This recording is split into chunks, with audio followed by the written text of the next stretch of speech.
Good afternoon, everybody, and welcome to another edition of CKC Invitational. I'm your host, FIDE Master Kelvin Klaassen, and we've had quite an entertaining day yesterday with Sherwin and Barish fighting it out till the tie breaks. And then, of course, after that, we had Michael James and International Master David Gluckman also going the distance till the last round. So exciting matches from beginning to end yesterday, and today it's just getting more exciting. So today, with our first match, which is the quarterfinal number 3, we have International Master Mohammed Henry Steele versus FIDE Master Paul Gluckman. And Paul is, of course, the son of International Master David Gluckman that played yesterday.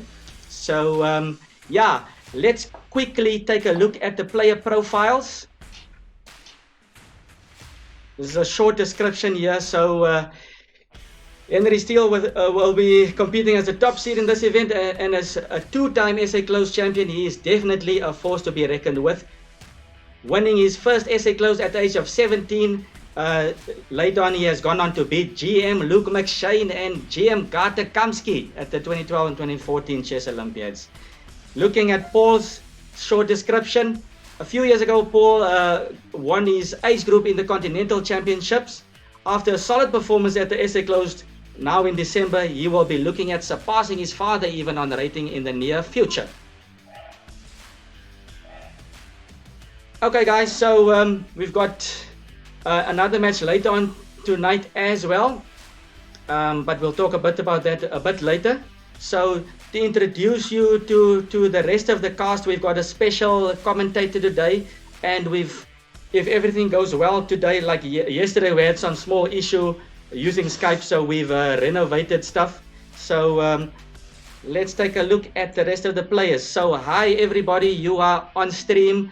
Lance van Vogel is my guest commentator. We've got Mohammed Henry Steele on my side, and then we've got Paul Gluckman on the other side next to Lance. Okay, hi everybody. Hi. Hi, Kelvin. Hi. Okay, so where do we begin? Let's start with my commentator. So Lance, how are you doing? Lance, everybody, Lance is from Port Elizabeth, but he's residing in Germany right now. So what's happening? How's the lockdown treating you? Well, the lockdown's a bit different from South Africa. A few weeks ago, I was in South Africa, and I managed to get back here. At least one can buy alcohol on this side. Okay. But, So yeah, but further than that, actually, I mean, Germany is more or less the same. People are adhering to the rules. all right. And tell me, what do you think about the current match at hand? What do you think? It's a nice setup. I mean, I've been following guys like Henry Steele over the last few years, and so Paul, since he's been quite a youngster. I used to play against his father, and he used to play inter clubs when I used to play for Ellekine Chess Club against Steinitz. Okay, all right. So I think it's going to be an interesting battle today. It's quite exciting, especially after yesterday's performance. I'm so excited. I can't wait to see what happens. I'm sure the guys are prepared. Yes, I think if there's any pressure on the guys, and it doesn't seem like these guys are under pressure at all. If there's any pressure, it's just to emulate or even improve on yesterday's performance. The guys really were doing a spectacular job at entertaining everybody. So let's start with I Am Steele. Henry, how's it going? How are you feeling about the match? Good. I'm excited to play Paul.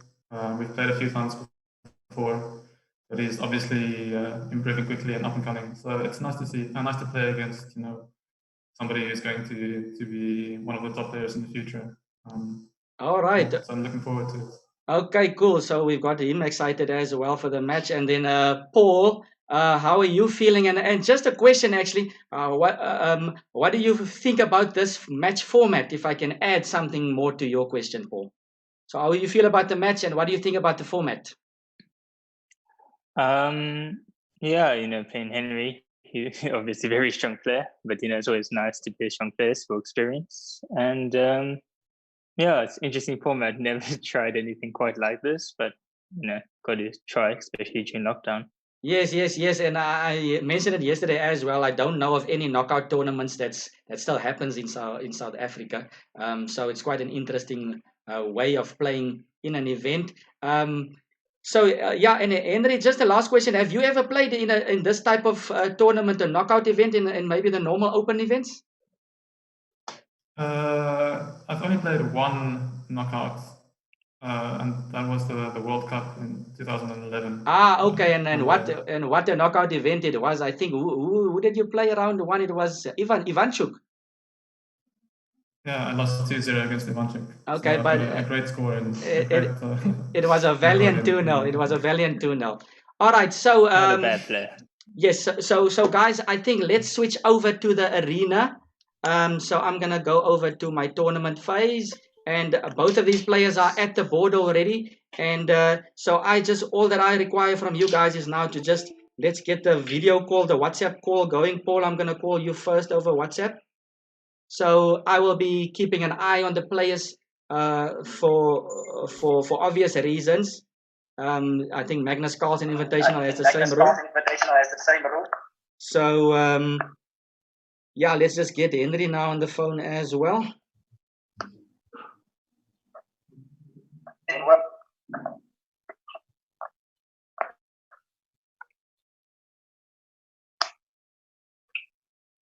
Can we end the Zoom call now? Okay, right. So guys, we've got you on WhatsApp call. You guys can exit the Zoom call. And now you can just mute your actual WhatsApp video call.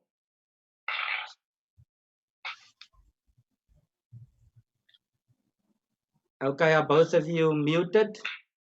I think Henry, you must still mute yours.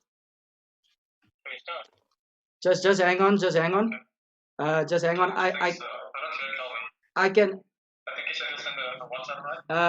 Henry, I can still hear you. You have to mute your call. Okay. Paul, we all good? Okay, so both of you are muted, and I think we can start the match. I'm muting myself right now. So Kelvin, is everything sorted on your side? Yeah, I'll just get that sorted out now, Lance. Don't worry about it. So we started, and Lance, can you just take over the commentary so that I can sort you out over there? Okay, white starting e4. Now we're having a Sicilian setup. So far looking quite solid. Normal move being played.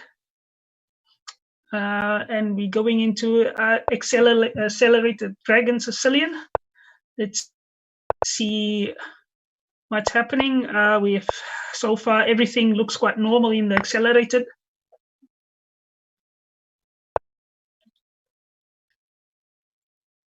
And then we have side knight b3, just keeping it solid. All right, and both players are moving quite fast. Okay, and I'm also back right now. So yeah, you say we've got an accelerated, Lance? Yes, accelerated dragon. You guys are moving extremely fast. It looks like some modern line here with knight to b4. Yeah. Which color? Who is who? I am not sure. So Henry is playing with the black pieces. Henry is playing with the black pieces, and then Paul Gluckman is playing with the white pieces. So it seems like Henry has played an accelerated. Henry. Okay. Yes. So just to clarify things to everybody that's watching, Henry Steele, International Master, has got the black pieces right now. His handle name is Moonlight89, and then FIDE Master Paul Gluckman, he's got the white pieces, and his handle name is Floppy the Dog. So we've started with a rapid game, with the first of two rapid games. It's 10-10 aside, no increment. So usually the players take their time here to warm up. It is a longer format than the other games, but there's no increment. The other two sections, there's a 1 second increment. Yeah, we start slow, but you need to keep the pace. So it's a steady pace that you need to keep. It's a very interesting approach by Henry. Calvin, do you think does he play this normally? This setup. I mean, you have played him also before. Is it natural for him to play this? Well, I have played Henry quite a few times, and I haven't seen him play the accelerated that much. So maybe he's prepared this for the tournament or for this specific match. So I usually see Henry play like something like the Taimanov. Of course, the guy is very flexible. He can play almost anything. I've seen him play E5 as well, even against Watu and so on. So obviously he must have some knowledge in this. Maybe I missed it, but I haven't seen Henry play a lot of accelerateds. So yeah, and I mean, let's see. Let's take a look at what's happening over here. Yeah, E5. okay, after. Yeah, E5. Is it normal to give away your G7 bishop like that in this accelerated? I mean, position looks a bit different. It can happen. It can happen, especially with these F3 lines where white tries to long castle. You get these type of lines in the dragon actually, where you play a delayed D5 and then white tries to swap off, and you swap off usually with bishop takes and then queen B6. But in this instance, it won't work. And here's something interesting already that's happening. If queen takes E5, then perhaps rook E8 and the bishop on E2 could be a problem. So Henry has just established a pawn in the middle with E5. White having no pawns in the middle, but okay, white doesn't seem to have any major weaknesses for now. Very interesting position. I don't know, and maybe the take on knight, I don't know, knight B3 in this line. I mean, it's but very cautious. Knight B3. Knight B3 is a more or less standard move in these accelerated games. Otherwise, black would get that D5 in with even better effect. So yeah. But let's take a look. Let's just take a deep breath and let's see what's happening. Let's see. Guys are soaking into the game. Moonlight, Henry has only used 44 seconds as of yet. And Floppy Dog, Paul, has just used about 4 minutes. So Henry is definitely comfortable right now out of the opening. Paul needs to just figure things out.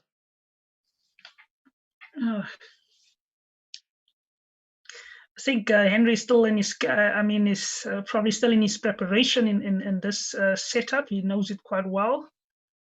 I can see there in the chat, Lance, Milky Shake says, hi, Lance, welcome. Don't know why I'm not getting a welcome, but welcome to Milky Shake. Milky Shakes.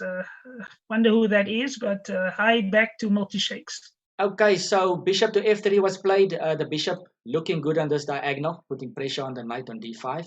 So white should probably just watch out for a timely F5 and E4. I don't know if that's ever going to be possible, but okay, there's pressure on the knight and probably a rook D1 also coming. It's a good bishop. I like it. Yeah, F5 looks probable. I mean, can try it out, but I mean, it's going to be tough. It's all about timing. Let's just discuss White's ideas here. So White has got a nice bishop aiming down here for the moment. White has a potential knight C5 as well, and he can maybe one of his rooks go to D1. I'm keeping the other rook on A1 just because maybe that A4 pawn would need some protection. But I think White has some decent play here, and sometimes these pawns can feel a bit isolated, especially the B6 square as well. So I think both sides have their say in the position. Of course, knight B4 is a nice square for the knight because C3 is not that possible right now with the knight hanging. So very interesting start.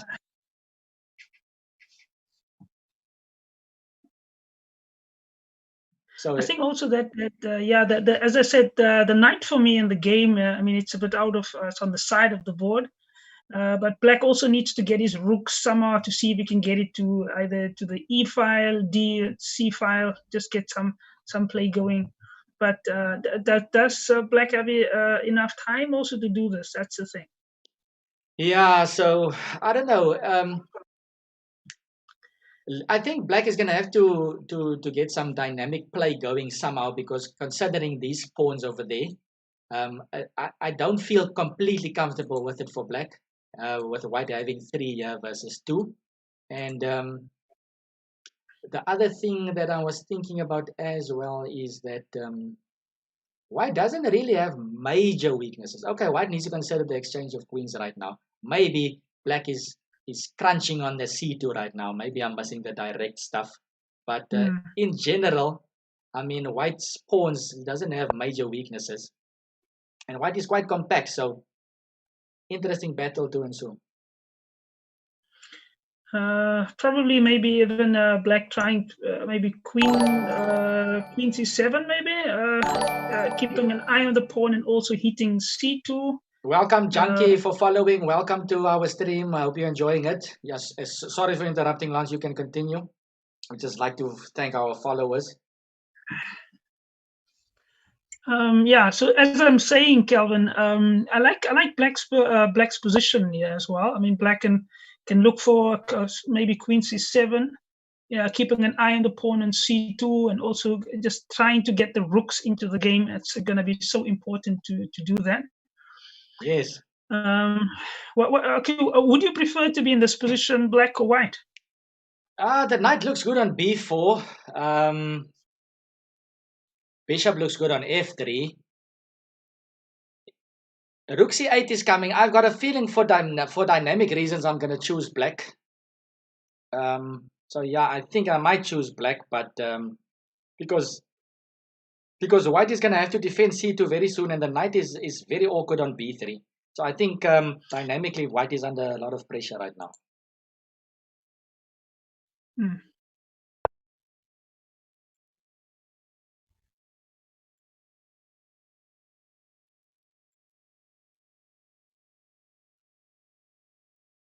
Okay, so what's happening over here? Knight to c1 was played.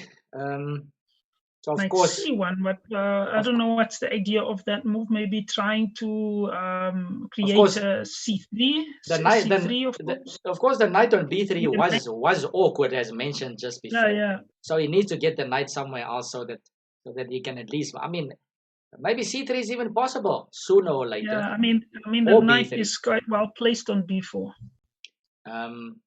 So yeah, white is definitely gonna have to, in the long run, try to kick this knight. I don't know how it's gonna happen. Okay, so knight d3. Whew, it's looking slightly suspicious here for white. Because there's some ideas with e4 even. Black could even just capture and give white a slightly awkward pawn over there. I think that looks really good. Maybe knight takes d3, pawn takes d3, and something like rook d4. Planning to double up. You could play rook b4, hit b2. I think that would be a nice stable way of continuing. Henry decides to go the dynamic way yet again. Just crunching over there, and the knight would feel a bit more under pressure. So these top players sometimes have a way of squeezing the most out of positions. A lot of times. Yeah. Say again. I wanted to say, like, normally this, especially the strong players, they attack with all their pieces, and I like what Henry is doing. Is not fully committing himself, making sure all his pieces are ready. And then we see f5. By the way, we see f5 with a huge threat of e4. So I think white is under pressure here. I think black has nicely at his own time pushed all of his pieces, and look at all of these guys over here. Everybody is placed well with a nice center. So white is for now trying to hold out. Is e4 possible? Oh, let's see. Where's the bishop going to? We've got a fork. If knight takes knight, then pawn takes bishop. Is a possibility, I think. I mean, the queen is protecting the bishop on e6. Yes, and the queen, of course, very important. The queen is protecting the bishop. So, here comes something interesting. So if pawn takes pawn, then we have queen takes e6 check. Paul coming up with some resource. I don't know if it's going to be enough, because after all the exchanges, black could possibly capture over there and c2 might hang. So there's a lot of complications. Let's see. Henry keeps it nice and tidy and plays bishop c4, keeping the tension again.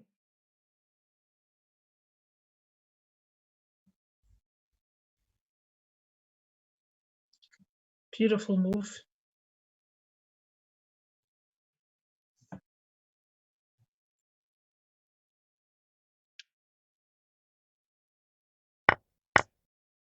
Yes, Bet Whisperer, it seems like you predicted it F5, E4. Mosiah, you also on point there with knight F4. Looks like sooner or later I'm going to have a spectators or a stream chat tournament, stream chat invitational, because the seems like all the players all the people that's chatting is coming up with all the best moves. So and by the way, guys, feel free to throw in a chat. Tell us what's on your mind. Ask us some questions. Ask Lance what's his favorite food. Ask me what opening do I hate, and so on. Let us know as well if there's something that we can improve on. If you're not hearing me properly, if there's some sound issue, just communicate with us, and we'll try our best to make this experience as lovely as possible. The chess seems to be lovely though, so white has a somewhat disrupted kingside pawn structure. His rook is very passive on c1. Black's piece has also retreated slightly. So, but isn't black just a piece up, Lance? Black is a piece up, yeah. Black is in full. Yeah, black's got this game in the bag. I would think. I mean, I don't like see any immediate threats by white in this position. So Henry should just basically see it through right now. No funny business. And yeah, he's got the advantage on the clock as well. So it's gonna take a lot for Paul to come back from this now. Whoa, and it's over there. We've got the result already. The rook drops. And nice game by Henry. You guys can continue with your next one. So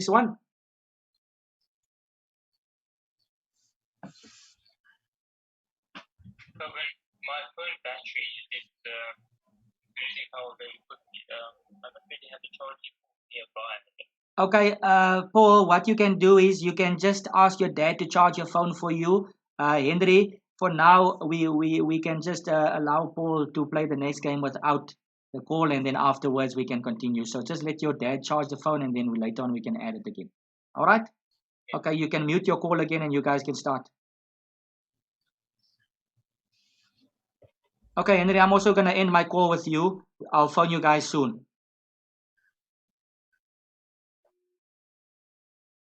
Okay, so Paul forgot to charge his phone, so we're going to give him some time to charge his phone, but the games will continue. Let's see, was there a rematch issued?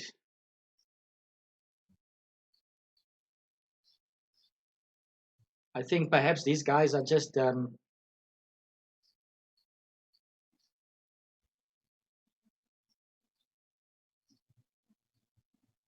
I think there we go. There the match starts. Okay, lovely. Oh, the challenge has been issued. I'm sure Paul is just sorting out his phone right now. So, Lance, what do you think about the first game?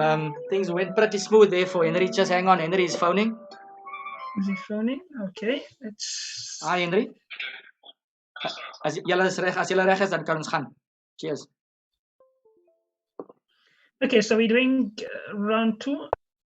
Here we go, round 2. And Henry is playing with the white pieces this time. We will be alternating. I think what we can do is maybe something different from yesterday's matches. Maybe we should alternate boards after every 2 games. So we've watched one game with Henry playing black and now another one with him playing white.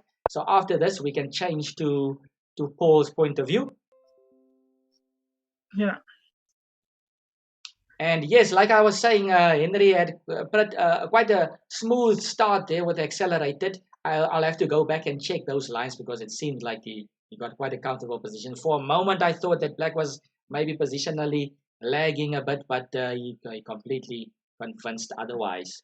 So yeah, Henry is playing a typical sideline that I've seen him play before. I think at the African Chess Lounge International Master round robin tournament, he played this against, I believe it was maybe Daniel Barish, also something similar against Daniel.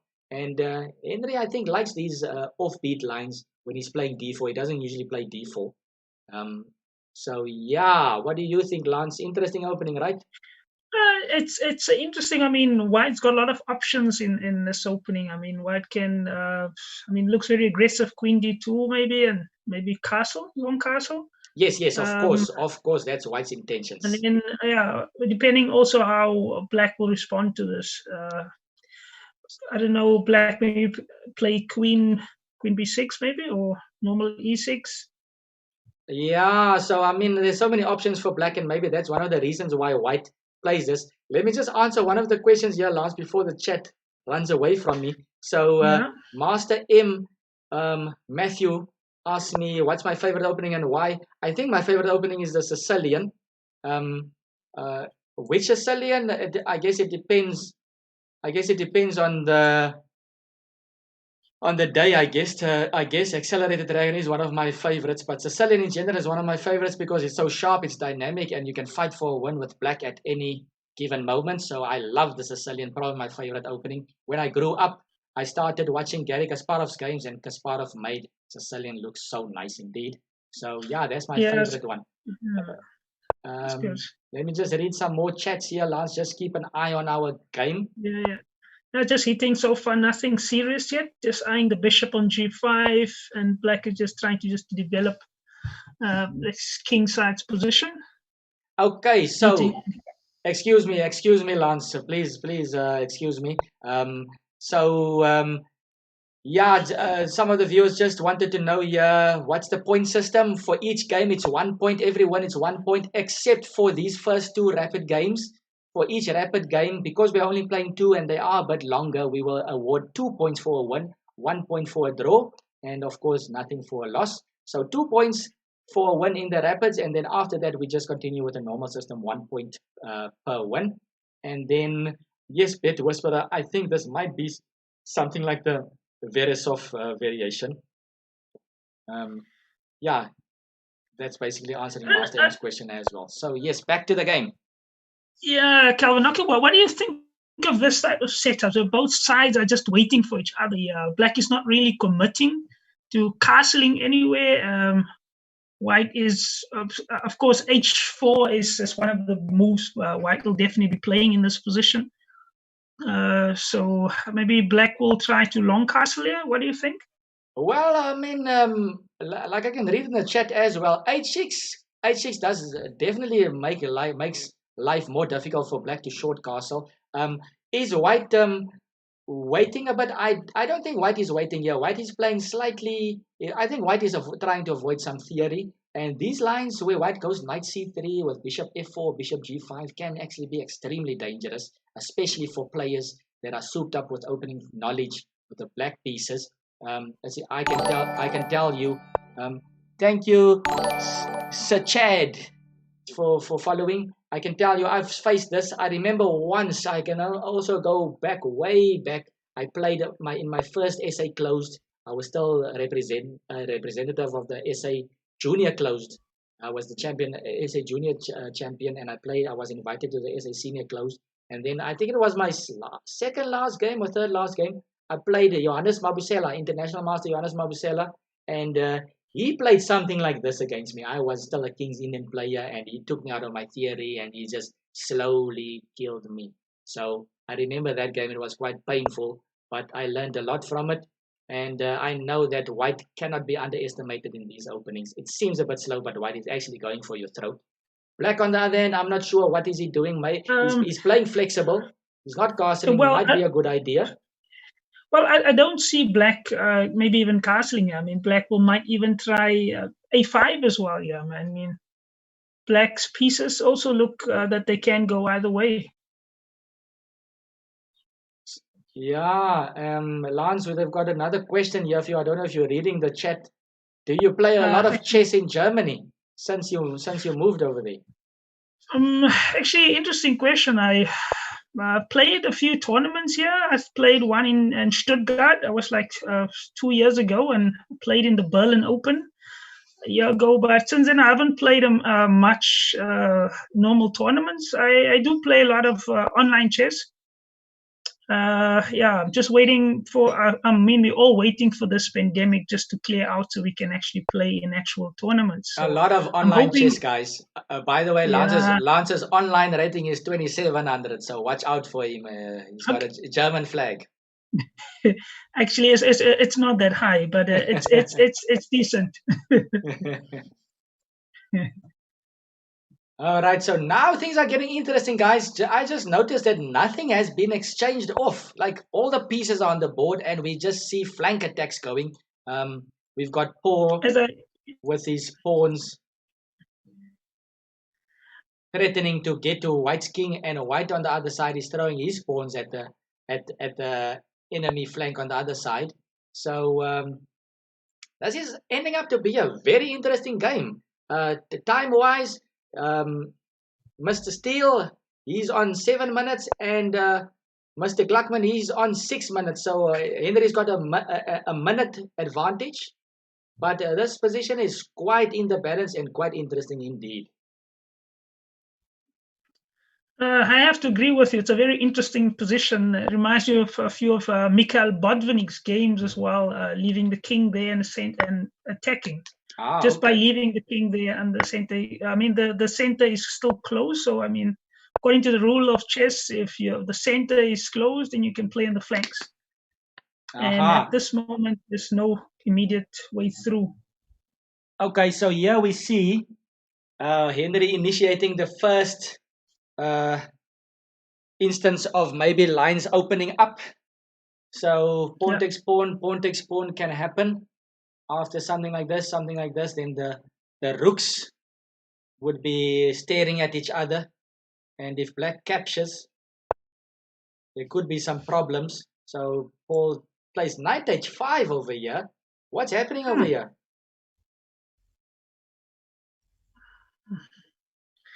Isn't he blundering something there? So what's White's options? He can grab the bishop on g7 and then knight takes g7. Seems like then it's not completely busted. And after knight takes, ooh, oh my word, Henry just sniffs out something very dangerous looking. Knight takes g6, the knight on h5 is hanging. So after pawn takes knight, check, and then the bishop will be double attacking the knight and the king. So it doesn't seem like doesn't look good. Black could definitely not accept that. Bishop takes bishop, probably just knight takes. Knight takes bishop, and White is a clean pawn up. Black's knight is a bit on the rim over here. The knight's still a bit shaky. Black is probably going to have to try to long castle here and get something going.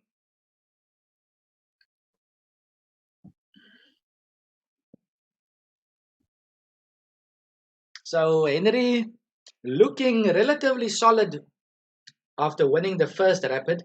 And seemingly it seems like he nipped a pawn here, and Henry is really taking his time here. He's won a pawn, but this is very interesting, guys. And this is something that the youngsters can also learn, is that when you gain an advantage via a tactic, you sometimes get too excited and start playing out of form. You've played yourself in such good form, taking your time, and all of a sudden you've won a pawn, you get excited, and all of a sudden you want to finish the game quickly. You don't take your time and so on. So Henry just pacing himself, making sure he's choosing the correct way forward, even though he's got the advantage here.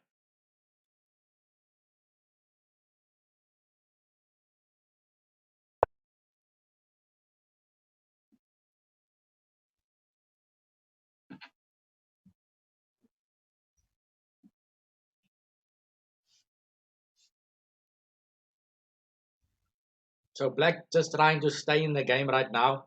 I think if Black can get another tempo or something, just long castling and get a game, he would be happy. And these rapid games are actually quite, the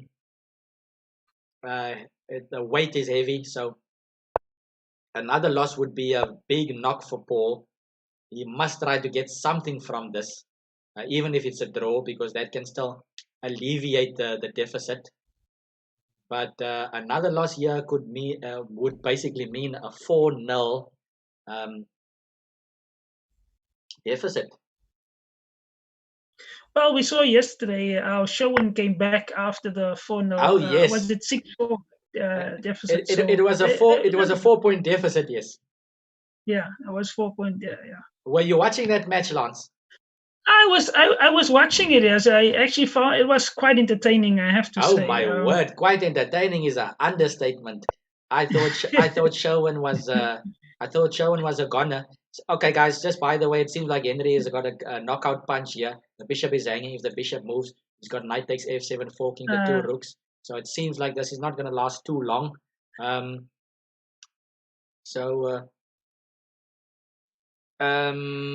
Yeah, but coming back to that match, yes, Sherwin Klein-Smith was down 6-2 with only 4 3-minute games left. Sherwin had to basically win all 4 3-minute games, and in the first 3-minute game, he was actually looking like he was busted already. And Sherwin came back and won all 4 3-minute games to equalize the score and go into our tournament's first tiebreak. First match, first tiebreak, so it was quite exhilarating.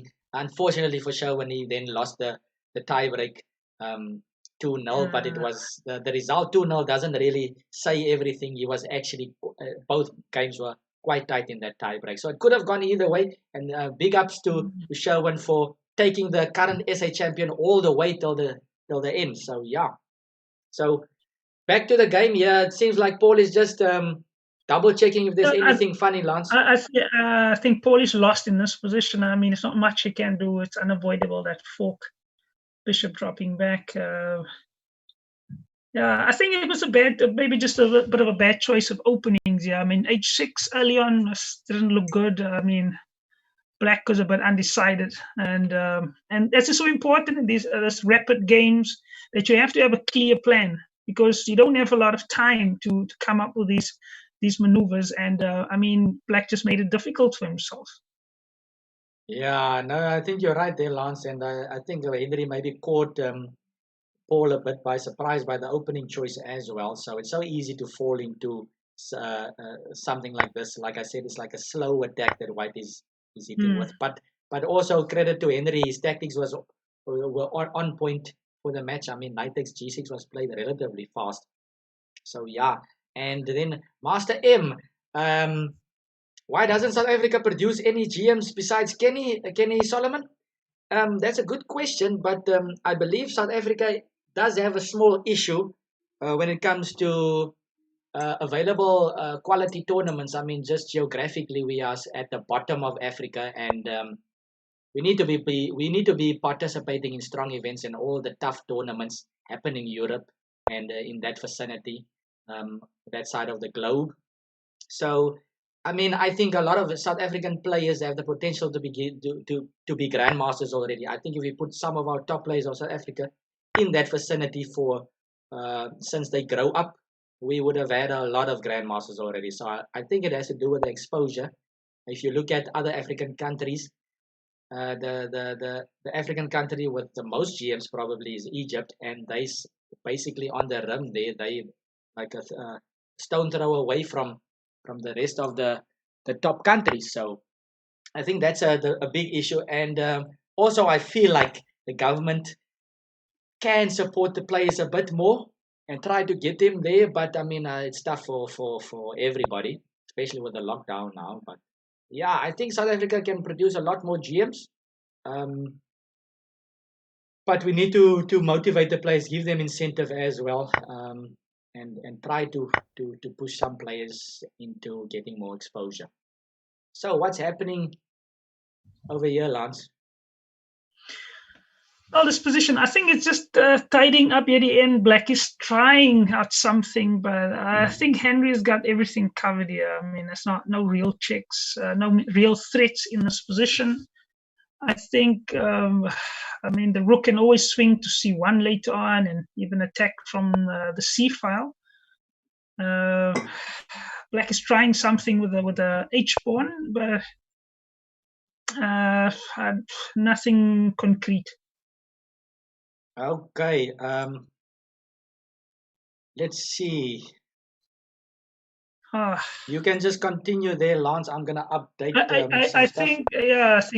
I think after this position, I think Black should be close to resigning.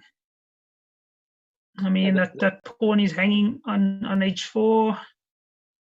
I think it's, could he take it? Not. This is going to be a tough one for Paul, but this is going to be a tough one for Paul. But Paul is a fighter. I've seen Paul get out of trouble lots of times. So make no mistake, I don't think this is going to be it. But it's definitely a very tough start for Paul. He's going to have to get himself into shape. Well, I think Paul has got the potential to come back. Yeah, I think it's just important now just to stay positive and look for the next game. Yeah, I mean, I've seen Paul do some amazing stuff. Like even if I can recall a very recent instant, it was at the SA Closed, where yours truly actually didn't have a brilliant event.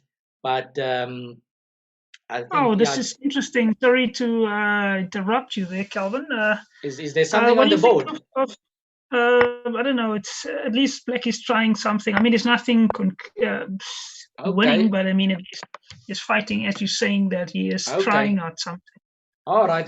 Now it seems like he's got something at least. But just to finish my story there, Paul was playing Kenny Solomon, Grandmaster Kenny Solomon, in the last round, and Kenny was actually hunting for the title as well. Kenny, we all know Kenny. He's won the close before, and he would have loved to win it this time. But Paul, being as tough as he was in a very tight position, worse in an end game. But I mean, I could see a lot of players going down easily against Kenny Solomon. Kenny is used to grinding down guys, but Paul surprisingly just kept Kenny out, and he secured the draw and secured a very nice result at the closed as well. So yeah, definitely not to be underestimated, but he's got some early troubles in this match.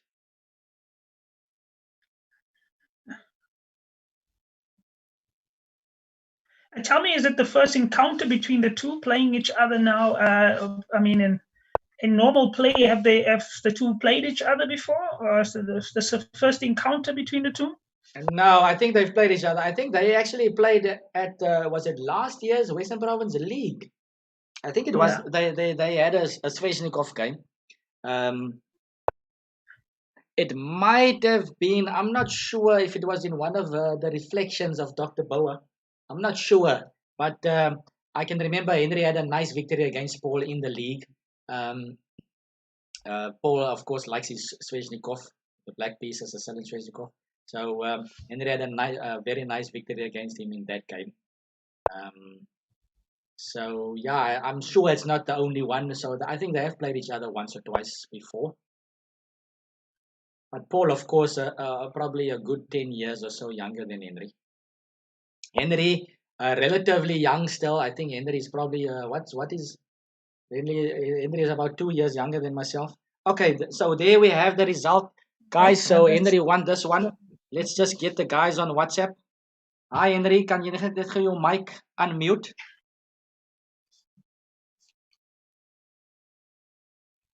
Okay, so ek weet nie of Paul al reg is daar met sy foon nie, so ek gaan net gou vir jou sommer 'n vraagie vra hierso, en die mense kan jou hoor op die speaker.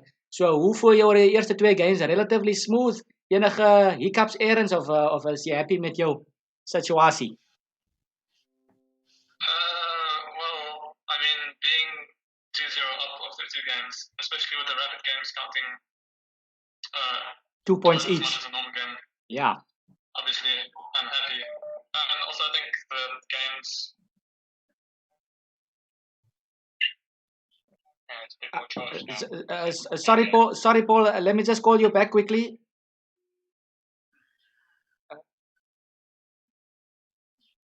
Let me get both people on at the same time. I got cut off there by Henry now, or I actually cut him off. Sorry Henry, ek het jou gemis daarso. Kom ek add net gou vir Paul. Paul het gebel hierso. En jy sê die punte stelsel is ook in jou guns sommer nou daarso. Yeah, I mean, and also, I mean, I'm happy from my side with the quality of my play at least. Yeah. I think both games were pretty smooth from my side. Okay, all right. And Paul, tough start there for you. How do you feel about your first 2 games? All right, but I was just explaining to everybody that you are a tough player. I've seen you come out of very tough situations, so we're expecting you to show some quality chess. So guys, we've got a small breather now. We've got the technical 5-minute break, so I'll give you 5 minutes, and we'll just as soon as you are ready, just check your clocks. I'm gonna keep the score running, so just come back and just give an indication you are ready. So you can mute your mics again, please. Okay, see you guys soon. Okay, everybody. So now let's just go to the scoreboard. Just give me a moment over here.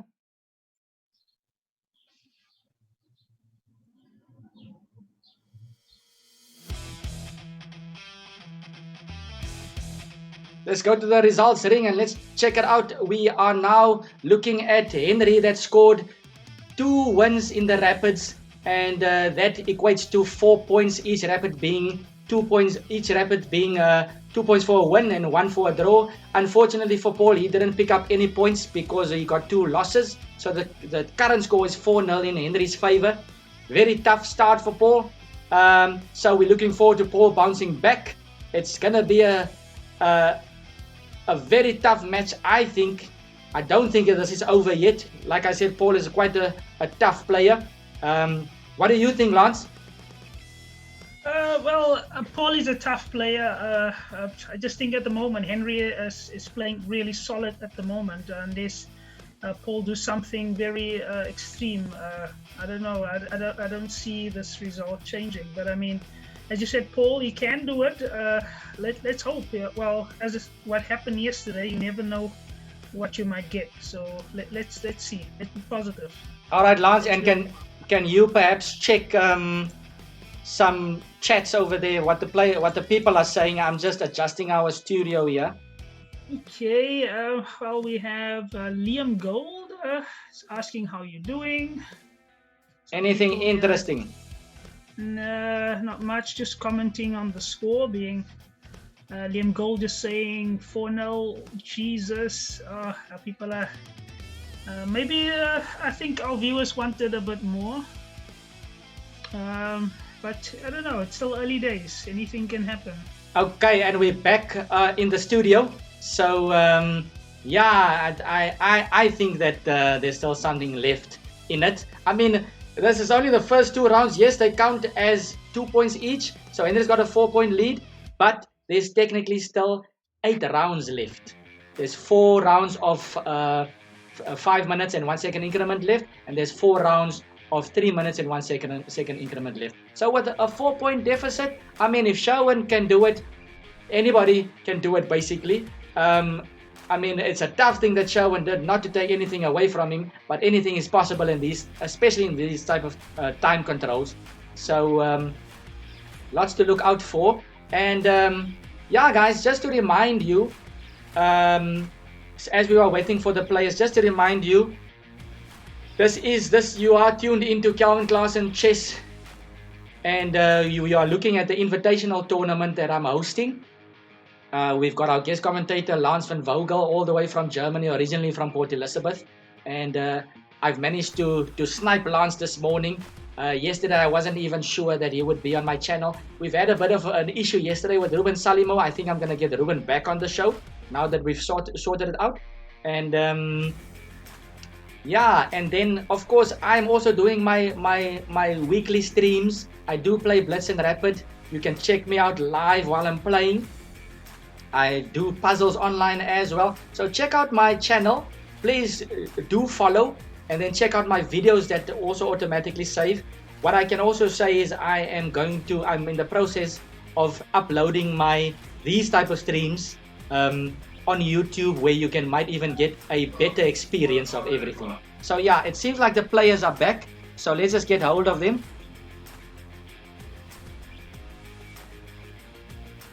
Hi guys.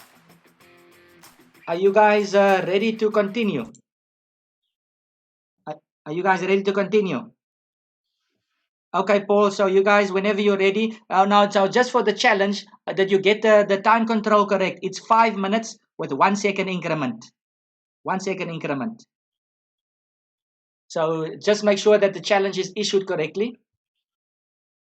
So are we all good? So we're going to play 4 games of this. No breaks in between unless you ask for an official break to go to the toilet or something like that. All right, so all the best, guys. You can mute your mics again and you can go. Good luck.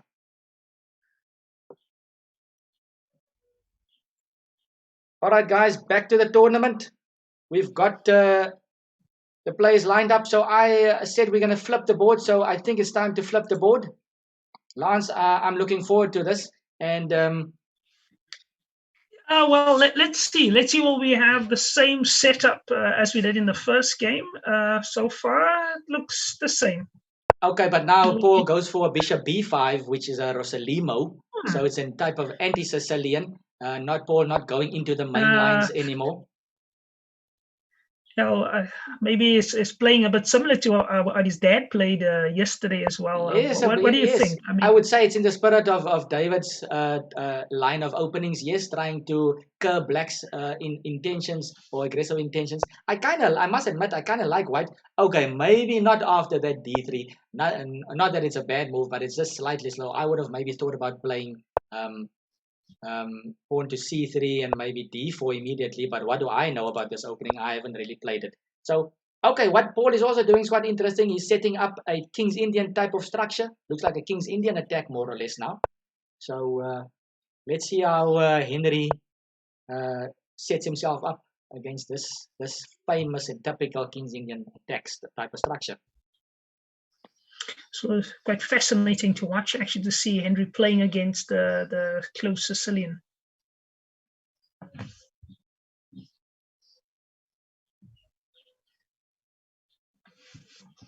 Guys, please keep it PG in the chat. I do not want any bad words in the chat. We've got viewers of different ages, so there's no reason to get out of order in the chat. So please keep it simple. Thank you.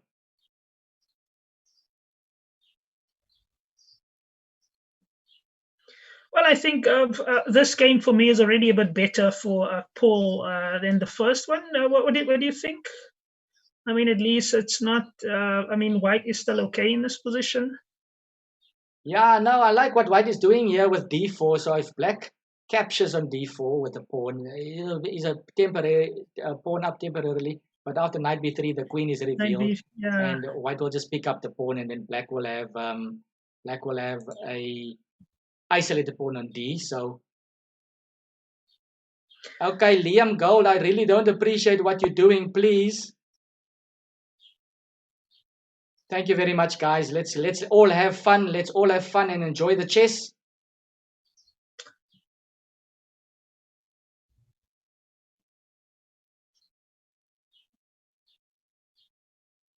So let's see. I don't know, Calvin. It's a very interesting idea with I mean, Henry's knight on g6. I mean, the pawn is supporting the knight supporting the pawn on f5. I mean, Henry wants to push, play. you mean? Yeah, pawn push to f4 and eyeing that f2 square. Aha. It's a very interesting idea. Okay, knight e5, making use of this pin. I don't know. I kind of like what Paul is doing right now. This pin is nice. And perhaps knight c4 is a possibility. If this knight ever jumps in there, it could possibly just get kicked out, or we can prevent it from getting over there. It'd be very ideal, yes, if we can get the knight to d6. Possible, maybe. Yes, and of course, White still needs to get his bishop out somewhere. Maybe b3 and bishop b2 is another possibility. Black immediately challenges the e5 pawn. The e5 pawn is a big stone in Black's path.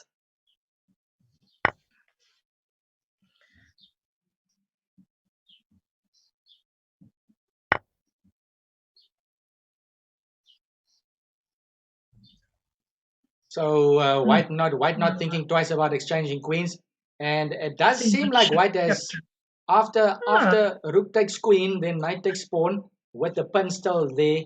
and the bishop potentially hanging. White should just watch out for his back rank.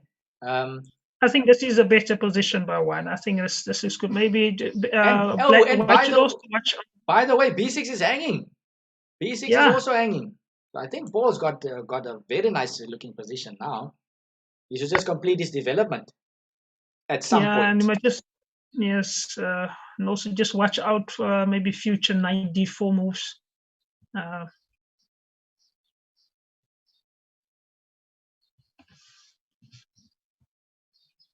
So now the question is, does White capture the pawn on b6, or should he develop his bishop and connect his rooks?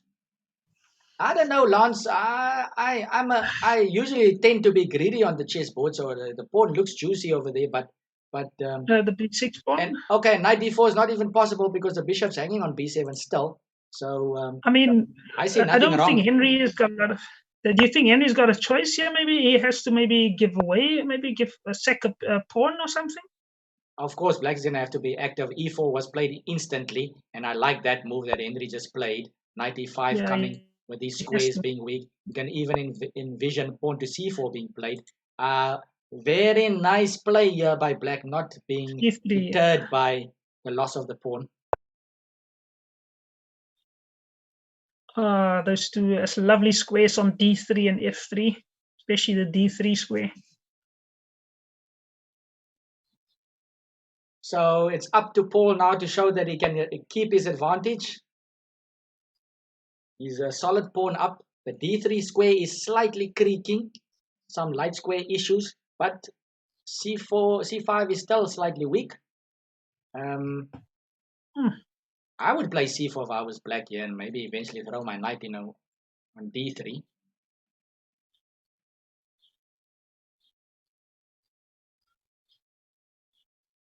But definitely a good response by Paul after those two losses. Each game from now on will count as 1 point, but I mean, in chess, like in many other sports, if you gain a win, then you gain more in confidence and more in strength. So the psychological effect of just getting a win will definitely boost Paul if he can get on the scoreboard. Time-wise, he is thinking a bit. There's 1 second increment, so this time around the players can get low on time. You can get low, and even you don't just have to be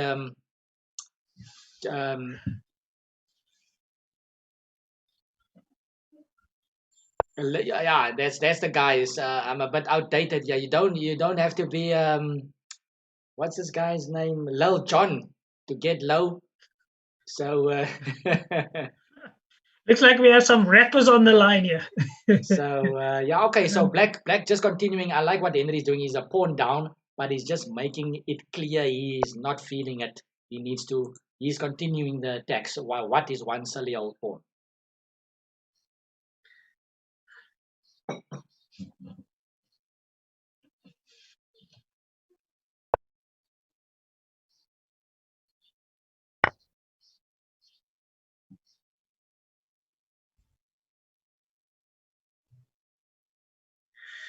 I don't know, Calvin. What do you think about? For me, that knight is not doing much. The knight on White's knight on b6 after taking in the pawn on that side. It's a bit. Well, I mean, if you take in a healthy lunch, then sometimes it can take a while to digest. So the knight might be a bit lazy right now, but he doesn't seem to have a nice way out, eh? And the bishop on e3 is hanging. Oh my word. Okay, so f4. What's happening? So bishop, I was going to say the bishop is also in trouble, but Paul simply just captures over there. And yeah, Paul is also not standing down.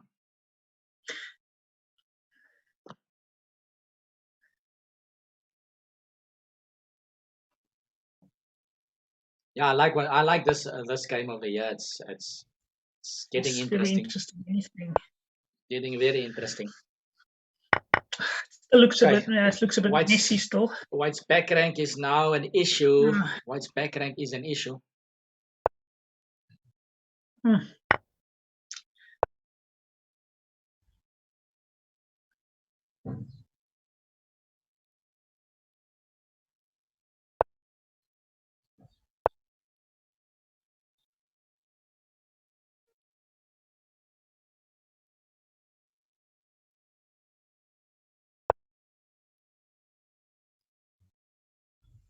So White has dropped his extra pawn, and now I don't know. The back rank isn't so nice. Okay, at least White can now do something like that. So White is playing on the dark squares for now. All of his pieces are on the dark squares. His knight is eyeing the light squares. Of course, the knight's always ready to pounce and find a tactic. But yeah, the bishops can be potentially dangerous, especially if the rooks get off the board. It can even get more dangerous. And b3 is a small tingle over there. And White says, okay, you can grab it. Maybe rook to g1 check. I don't know if there's anything there, but White needs to go active now. Okay, all right. Knight d7.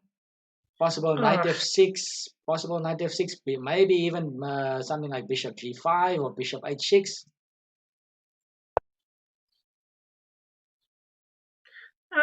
Is it Maybe a double back, attack? maybe knight f6 back, but then rook f8. We want to keep the darkswood bishop on the board. We would like to get the bishop on. Yes, the bishop g7. Henry immediately blocks. Knight takes pawn, picking up a pawn, attacking the bishop on b3. And the bishops are like guardians right now of the king. And Paul throwing in the last dice over here. Pawns are dropping all over.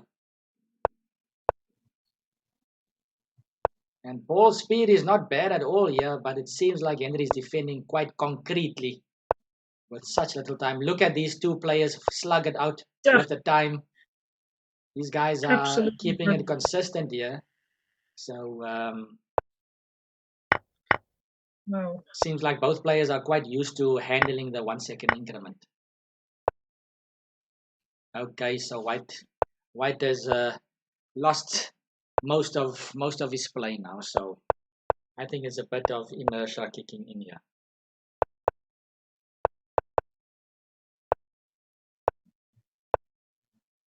So Paul tries to put Henry and Liz under some time pressure. Henry's on 4 seconds. Well, I mean that the 1 second increment does play a role here. Yeah, it does play a role, but sometimes I don't know. I've had my instances online as well where I've got a 1 second increment, I'm winning, but sometimes my mouse, sometimes my mouse is my worst enemy, and I can get very angry with my mouse sometimes, or sometimes my mouse gets the blame unnecessarily. Yeah, I mean it's amazing. Actually, I wonder nowadays with these mouses, was it more or less the case which mouse you play with, or what do you think? The normal mouse playing chess? Look, I've only played with a normal mouse in my whole life, but I've seen some interesting looking mice from my students. So I guess some of them are gamers. So I've seen some pumped out mice. I don't know if that makes the how shall I say, the driving of the mouse, or gives you more flexibility. But I mean, who am I to say? Maybe that extra 0.1 of a second will help you at the end of the day. So maybe something to consider. Interesting, Len. What do you think about this, especially this specific position? It's quite common nowadays. This has been played before. What do you think? Have you seen this a lot? What's happening here? Can I just go up here? What was played? E4, C5? Oh, so like a normal bishop C4. Okay. Okay, so now, whoopsie. Let's get back. Let's get back to the game. So, okay, so I think I've seen Henry. You know what? I've seen him play this as well. It's also an attempt to avoid theory. I mean, Henry can also play main lines. But Henry, I must say, I've played him quite a few times, and he is a very slippery guy theoretically. He'll always try to catch you off balance. And this opening does take you out of the theory. It's like a King's Indian attack, but the bishop is on the A2, G8 diagonal. And we did mention a game in his profile, the short profile that we gave on Henry, where he beat Gata Kamsky. Grandmaster, super grandmaster Gata Kamsky. I've actually recently started watching his streams. Super strong guy. He started streaming. Everybody's starting to stream nowadays. So don't shoot me. But in any event, Henry, I think, played this opening against Gata Kamsky at the World Olympiad. I was not at that Olympiad, but I've seen the game, and it was also a slugfest.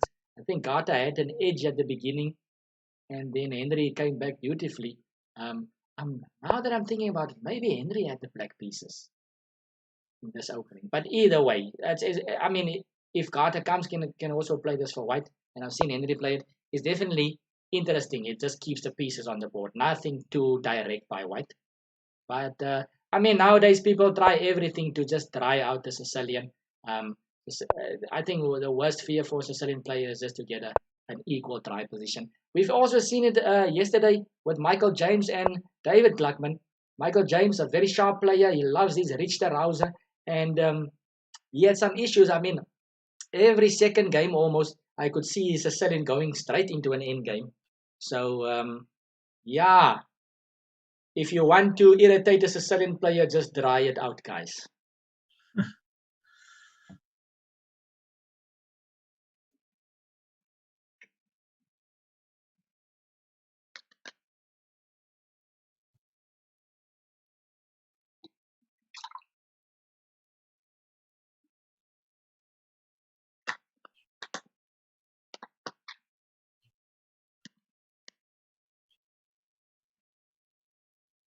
It's amazing how fast these guys have moved. I mean, what was the time control again for this setup? It's 5 minutes. 5 minutes with 1 second increment. 5 minutes and.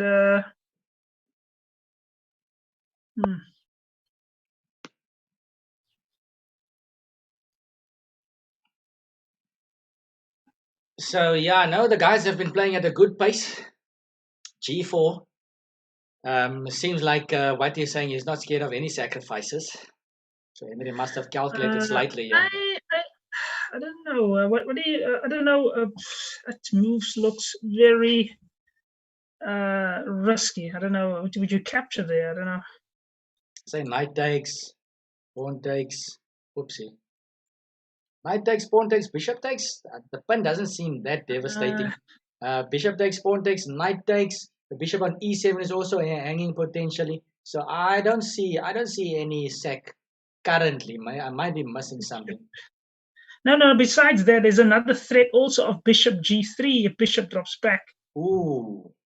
You see, that's the thing. It makes it a bit forced. Oh my. Okay, so you're forcing. That's an interesting way of playing chess. You force your opponent to sacrifice something. So you see, that's not like he had a choice there. He has to do it. Okay, so the bishop on e7 was just hanging. So Henry decides to pick up the bishop on e7. His king is slightly exposed. Is it enough compensation for black, or what is black gonna do to try and keep things interesting? Chess Junkie says, "I like the knight off as black. What do you guys think about open Sicilian?" Lance, what do you think about the open Sicilian against the knight off?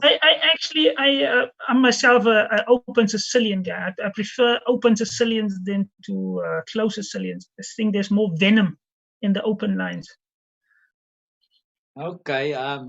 I personally also love the Sicilian knight off. Here comes a very interesting move, guys. Knight to h2, inviting. Basically, the white king is inviting the enemy wolf into his house without his consent, basically. So very interesting move. I love the Sicilian knight off for both sides actually. I also grew up. I mentioned earlier I love Kasparov in his games, and Kasparov played it for black and also for white, and he had some interesting battles with Fishy Anand. When I started playing chess, there was my older brother had a world championship book out. They still released books there at that time. I think it was 1993. Was it 1993? Yeah, okay. The book came out a long time ago, but I started playing just at the turn of the century. But in any event, that was a world championship match between Kasparov and Anand, and I remember also besides the actual world championship match, there was a lot of Sicilians being played. So open Sicilian or main lines are always going to be a good choice. I think white's knight is hanging, but white is also I don't know. white's also posing a threat there to that knight. But white's king is extremely exposed. Paul has come up with I don't something over here. Unless I'm missing the direct threats here, white wants to exchange. He's proposing an No. exchange, and if Paul takes check, then knight takes perhaps, and then what do we do? Queen takes, and can white afford to take the knight over there? I can play bishop takes, in fact. And then does black have enough? I think this pawn is quite irritating over there. So if we play queen takes, threatening bishop f3, it feels like white might have an escape, or enough time to get out of it. But I don't. Yeah, Calvin, I have to differ, but I don't know. Couldn't maybe white just have played maybe bishop takes b4 and just leaving that? I mean, nothing. I mean, if you capture, you could have just captured back with a knight. Maybe, yeah. I think that would I mean, have also looked good. Maybe I don't like this move. Maybe Henry just calculated everything here, because if there's no mate, then white is just a piece up. And we are simplifying a lot. We are exchanging a lot of pieces. So if there's no mate, black is got. But yeah, okay. Black doesn't even have some rook e6 after. I think white needs to play bishop takes b4. Yeah, I don't know. What do you think, Lance? Bishop b4. I must admit that white had different options. Yes, it's getting a bit messy. But I mean, maybe he could white's have got played a bishop takes earlier. He could have even played that move. I don't even know. Maybe if rook e3 was also an interesting move, actually. So he plays queen takes b4, basically leaving the king, her husband, at his own disposal over there. I mean, the rook can still go to e3. White can still go to e3. Welcome to Ismail. Please forgive me if I'm pronouncing it incorrect. I think we should also get. I think we should also try to get. Yeah, I think we got the following on. Yeah. My apologies. I thought that it wasn't. It actually did show on the screen. Okay. Oh, this looks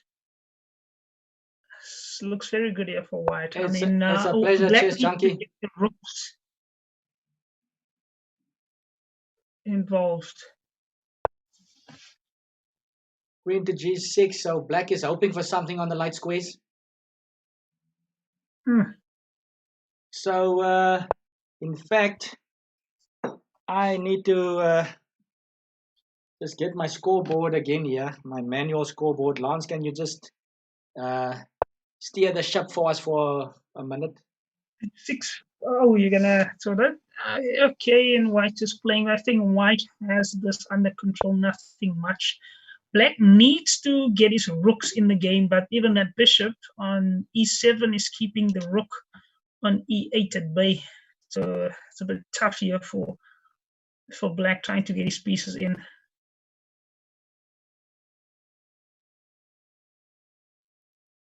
And that's the end of it. Well played.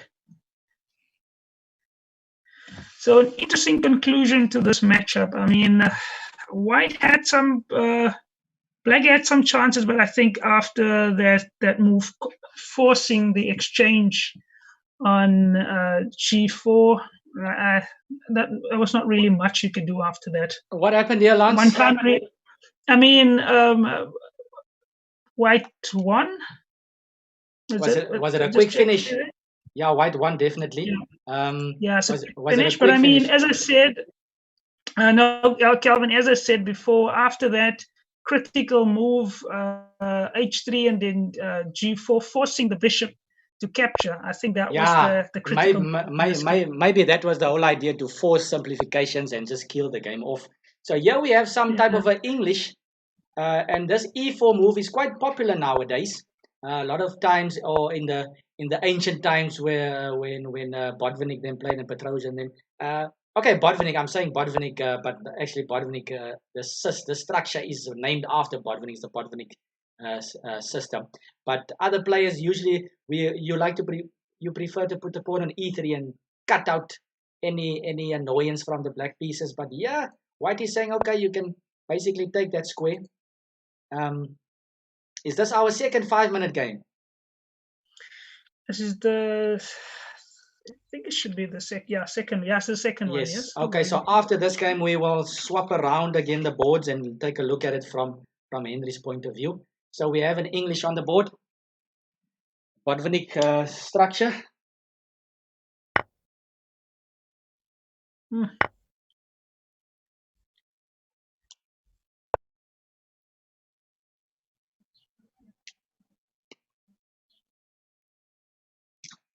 Queen b3, hitting b7. I don't know if White really wants to grab on b7. Maybe he wants to. Yeah. But I think moves a bit.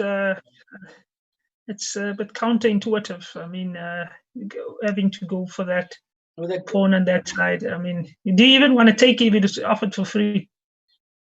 I guess you've got a small threat with the knight also hitting c7, but black can get rid of the knight at any moment. I think black should take a look at it, but let's see how Henry actually responds to this. He could castle. He could play c6. C3, p6 is also could play it if he wants to. This is a possibility.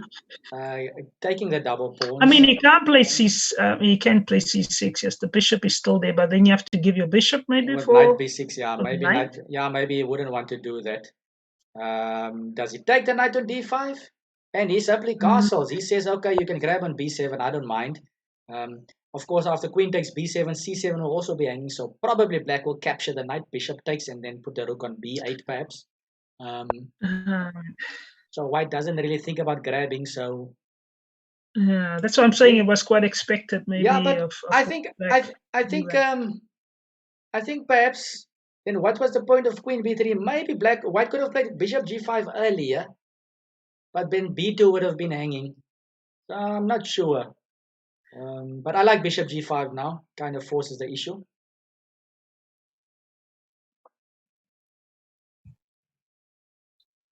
Maybe capture, and then maybe bishop h6, but black wants to maybe keep the pieces on the board. a4. And what do you think? Black is stalling a bit, so he doesn't want to decide yet. So it's a sneaky move, guys. For everybody out there, white can't yet capture here and with check give double pawns because the queen will be hanging and the bishop at the same time. So white first needs to dodge that, and now black needs to seriously consider what to do here. Bishop takes, and you know what? Sometimes in these structures, if white goes c takes d5, you'll open up the c file. But this bishop on g2 could potentially be a hemmed in piece. So white needs to just be slightly careful. He could play something like h4 and king h2 at some point with bishop h3. Could be a possible idea. And a3, very nice move. Very nice move. I think that's a killer move over there. So now with the spin, rook hanging, we've got issues on b2. The only move, it seems like not dropping the pawn immediately, would be something like bishop c1. But I don't know, maybe, just maybe white should just say, okay, you can grab the pawn over there. I'm going to open up your king. So something like that. Either pawn takes there, you could include these type of moves. Bishop c1 looks a bit passive. If white is fine, if white has enough time to play a rook b1, maybe I could be wrong. Maybe Paul has got the right defensive move. I was looking at bishop takes f6 and then giving white the double pawns and then playing rook b1, giving the pawn, and then go king h2 and bishop h3 and going for the king. So that was on my mind, but maybe it was just a wild goose chase. I mean, black can also play rook a4 maybe as well, trying to double up. Maybe I would have tried maybe rook even there, then queen. Where? Oh, rook a4. Yeah, rook a4 instead of queen. Maybe that was a possibility, yes.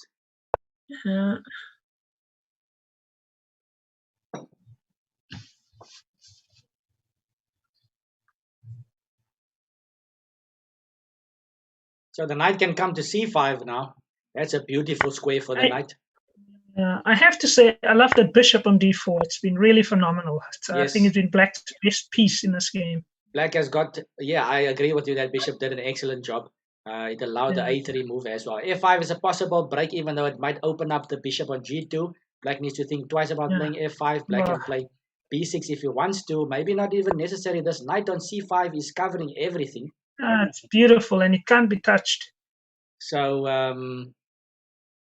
yeah, I kind of like Black, but White also has some possibilities of breaking up the position if he has time. But I think this move is really killing White's whole idea.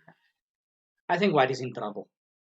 Queen a3. I mean, it's the last attempt. Then I think Queen a3 is a must.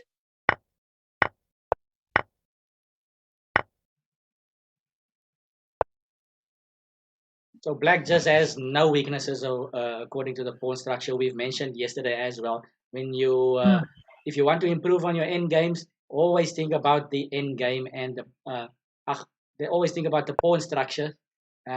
Leave yourself with pawn breaks. That's a very, very interesting move by Paul there. Energetic play, not waiting for death to come. But of course, he misses that tactic. But I think he was in trouble. It was a valiant attempt to mix things up, but now the fall. Oh, wow. Did he overlook that move? Definitely. But okay, he was in trouble over there. So let's go to the rematch. So that's 2-0 for Henry on the 5-minute games. Okay, now we're going to swap it around. Let's get it from Henry's viewpoint. And we see another type of anti-Sicilian. Sicilian is very popular in this match, I have to say. So knight c3 and bishop b5.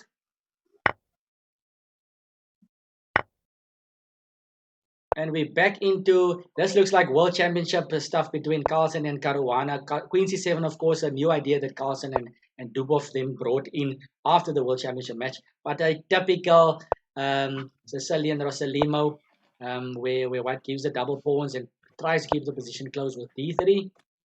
This is world championship openings here, guys. Let's see how Henry and Paul interprets this line.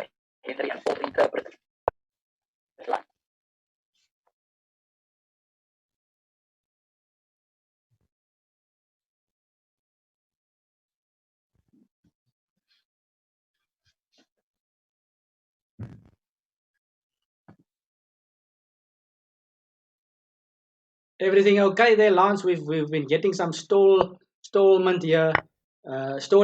from you. Was slightly with the stream, but okay. Now everything is sorted now again. Yeah, I thought I lost you there for a moment.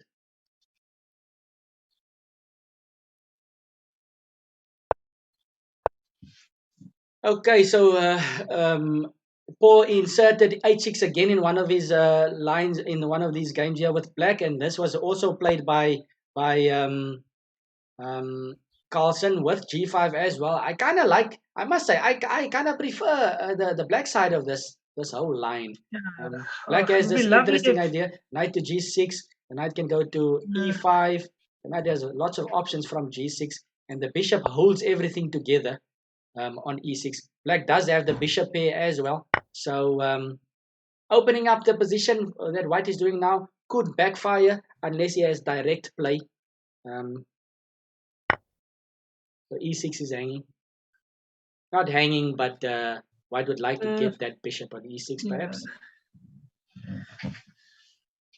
Won't be the end of the world though if he captures, because both players will have isolated pawns. So I would consider castling short for Black. But maybe bishop c4 is another possibility. But that f5 square is something that you need to keep an eye on as well. Okay, rook e1 and now f5 square is fine. I don't know, Lance, what do you think? I kind of like Black. Okay, I didn't expect long castling. I was going to short castle and then I would have loved Black. I'm also not. I also would have tried to short castle in this position. Maybe earlier tried to get the knight to g6 and tried f4. But Black is playing with the light squares here. I mean, can see the absence of the light squared bishop here of white. So maybe that's a plan for black.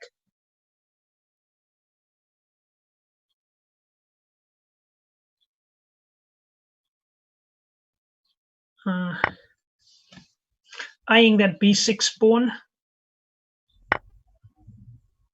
But what do you think, Calvin? I think it's black's position is a bit open, the queen side, or I mean, still the double-edged. I mean, black can still try and do something on f4. Maybe black should try to get bishop e5 in.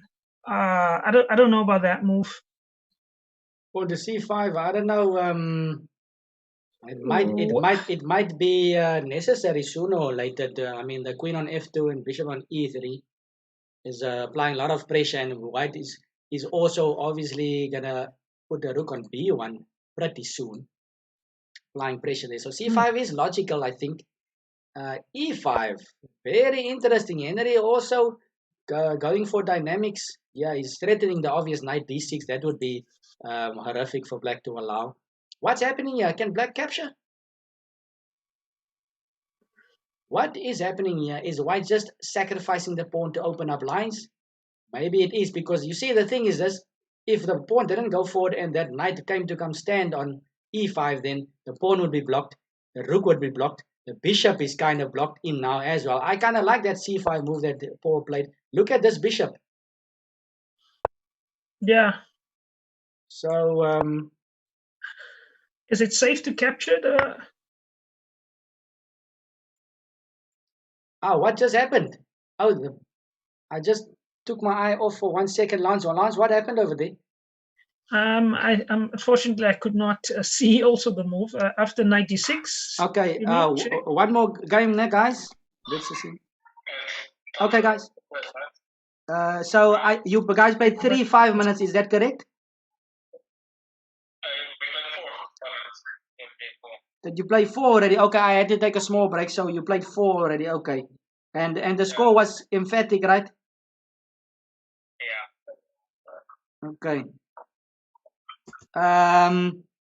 Yeah. Okay. Tough one, Paul. Now we take a 5-minute break. Are you guys 100%? You played 4 5 minutes. Yeah. All right. Thanks. But didn't you say that you played one before? You asked Paul why is the score 1-0?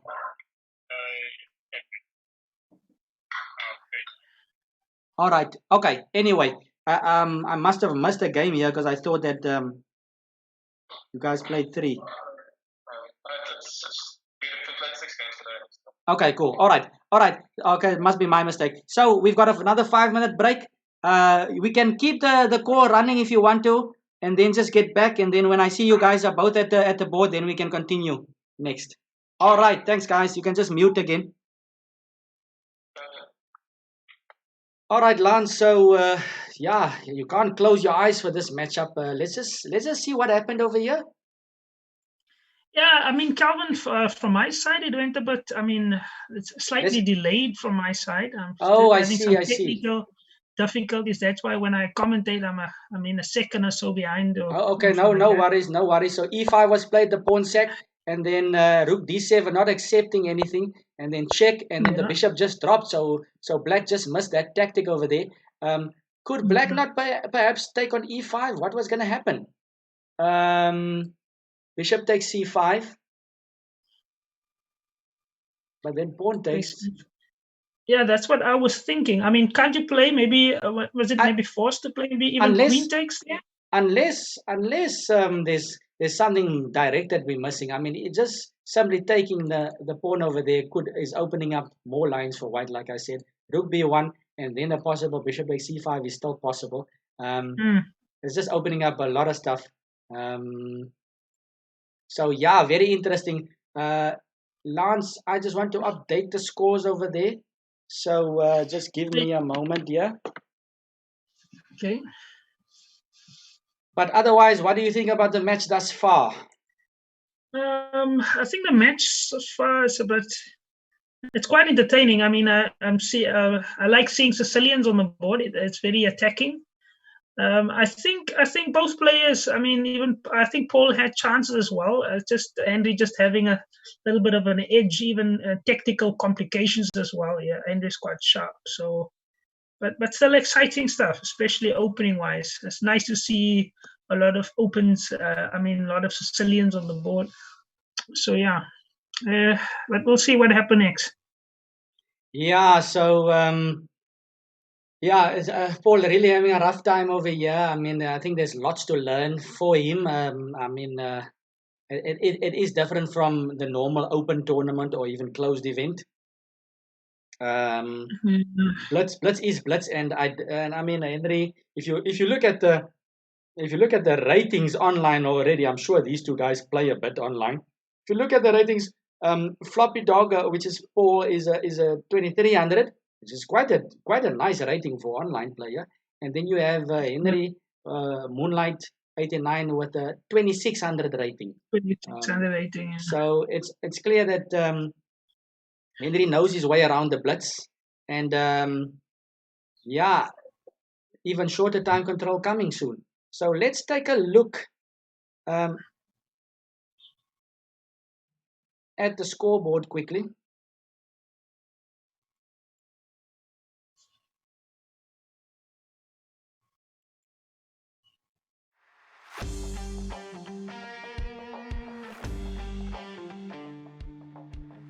Okay, so it seems like Henry is running away with this one.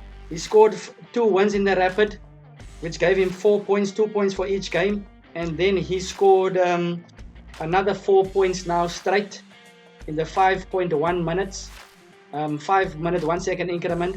So Paul Gluckman still to get on the scoreboard, and with 4 games to play, the match is already decided basically. But I think Paul's goal should be to maybe try to win the mini match of 3 minutes and 1 second increment to regain something from this event. I mean, already he's gaining something from the event. Just the experience alone is good. So I would love to see some action in the last 4 games. Lance, what do you think? What can we expect? As I said before, I think what Paul should just do here is just to try and keep it solid at least, especially coming out from the opening, okay, and seeing if we can see it through at least until the end game. Okay, so just to cut you there, Lance, sorry, I think the players are getting ready. Let me just talk to them. Hi guys, are you guys still taking a break, or are you ready to continue? So just to remind you, so Paul, you haven't, you're not on the scoreboard yet from both time controls. We are looking forward to this mini match. So Henry, I think with the score right now, it's currently 8 points to you. You've already clinched the match, but Paul, I would recommend that you try to win this mini match and give yourself a nice goal. And it's been very entertaining, guys. Keep up the good work. And good luck to both. So whenever you guys are ready, you can start. Good luck. Okay, so I think we need to try to find these guys again. Let's click on the television here of Henry. So I think we played two games looking at Henry. Is that correct, Lance? We looked at the last 2 games from Henry's point of view, so I think we should flip back. Yeah, exactly. I think you have to flip back now. Is it from Henry's point of view now? Yeah.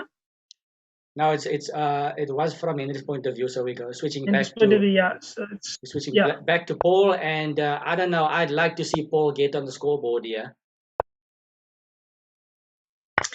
Now we're seeing a different opening for a change. Is this the Owens defense that Henry played? E6 move 1. It seems like it.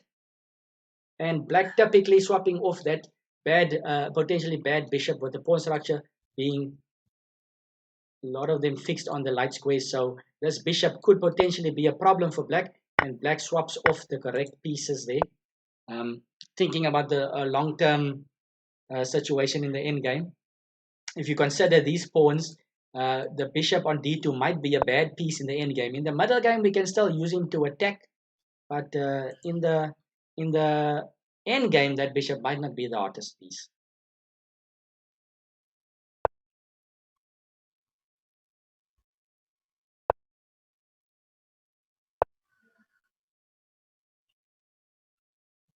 So how's the stream going there, Lance? Are you keeping up a bit? It's going a bit fine. I'm just trying to figure out Black's, White's ideas in this position. I mean, it's so nice to play with your light squared bishop, and now having to play without it. It's a bit saddening. I mean, it's a bit similar to playing you're playing against the French, the Winnable variation. Of course, it's quite it's quite common for Black to try and exchange the light squared bishop on a6. Just the difference is that the Black knight is on c6, blocking the c pawn. Yeah. So Black is a bit slower in that regard. But I don't know. White still has a lot of space, so White could potentially cook up something on the king side. I think White needs to go for dynamic play, looking at the king side. Long term, there might be problems. Thank you, Chess12, for following. Welcome. And Justin Chess. Yes, Mana. How's it going there? Justin Chess. 1, 2, 3.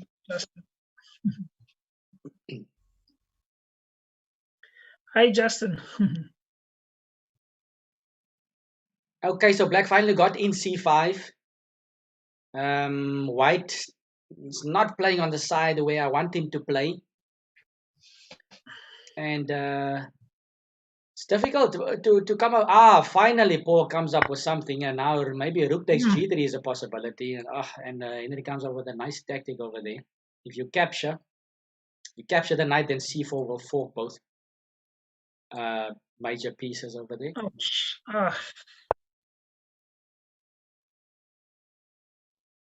Ja, Justin, it's good to hear from you. It's goed om jou te hoor. Jy moet ons join eendag van die tyd. En dan kan ons 'n full reunion maak. Okay, so now that pawn on c4, I mean that knight on b3 is not going anywhere. He's basically he brought his luggage with. He's on holiday. So and the knight is untouchable there, and maybe just, even rook a2 just as I mentioned that he decides to rook a2 maybe. No, he doesn't do that. Pawn to f5, maybe just trying to slow down White's attack. Queen h6, some excitement going on. Pawn to g6 perhaps. Pawn to g6, then rook takes g6 would be a draw. By repetition. Okay, so rook f7 is a solid move. Ooh. Okay, so e6 dropped. It takes the pawn on e6. So maybe White can now try to get something going here with his knight. He needs to get something going. He needs to alleviate his back rank so his king can go there whenever needed. And then if he can get the rook b7 going, I think White has some possibilities. I think Black needs to be defending accurately. Rook to d1, and I like what Paul is doing right now. I really like what Paul is doing right now. The rook on g3 is poised for something spectacular on the g file. The rook on d1 is active. The queen is what a queen. And so basically White is just waiting for this knight to join the party. Black trying to kind of kill the fire. e6 is being threatened.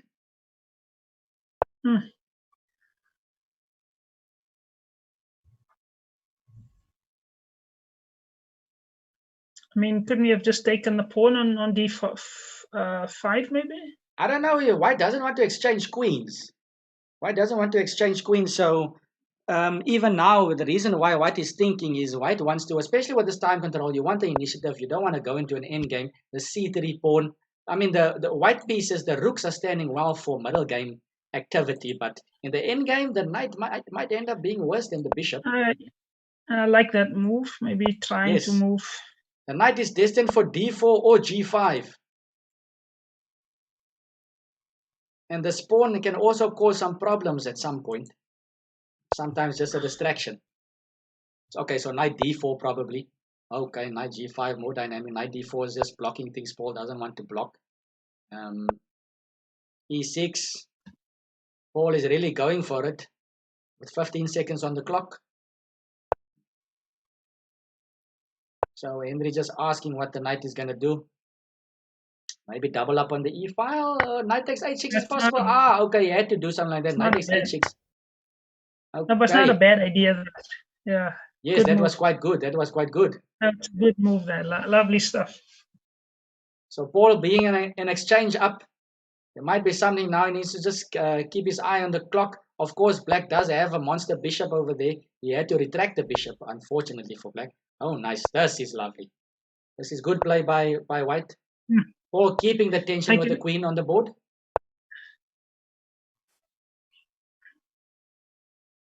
And there's lots of tension. Maybe Black wants to keep it quiet. I think Henry wants to just consolidate here with this time for Paul running out here. Maybe I'm wrong. Henry's even eyeing the c3 pawn over there. If he can nip that c3 pawn and his king is safe, then I think White will just be lost. I think also time-wise. Okay, the dark squares bishop, e3 check or queen. Okay, nice comeback there. Can't capture. Oh, that was a nice scramble over there. That was a nice scramble. Henry seemed like he was defending for a while, but just give him just slight. Just if you hesitate for a moment, Henry is all over you again. So I mean, I think the guy is very strong in blitz. You can see it on his online rating, and you don't get that. You can't get that rating cheaply, guys. So okay, here we go. So this is our third last game. This is our second 3.1 game, and Henry is on 9 points right now.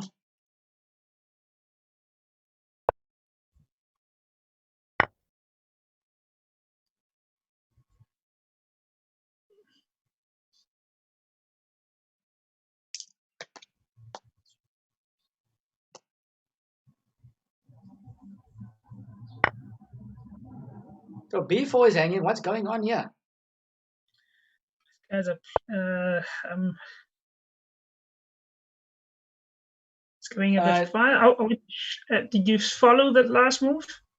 Knight to d4, bishop takes b4. Okay. The time control, guys. If you were just wondering, if you just tuned in, the time control. We've just started the set of 4 games. Oh my, the bishop is hanging. Check, knight d5. Is there something? Okay, it looks like Paul's got it under control for now. e4 is crunching though. If pawn takes pawn, then bishop takes knight. Check, and then the bishop will drop. So Black needs to be careful here. So the time control, getting back to the time control, we've got a 10 game match, 2 rapid games we've played already. We've also just finished the 5 minute and 1 second increment. We've played 4 games of that, and then there's a last 4 games of 3 minutes with 1 second increment. So that's our current time control, 3 minutes with 1 second increment, and this is our second game of that. So after this, there'll only be 2 games left of 3 minutes and 1 second increment. So king to h8, maybe a sensible move, sidestepping the pin. So White gets his pawn back, and pieces are flooding the middle.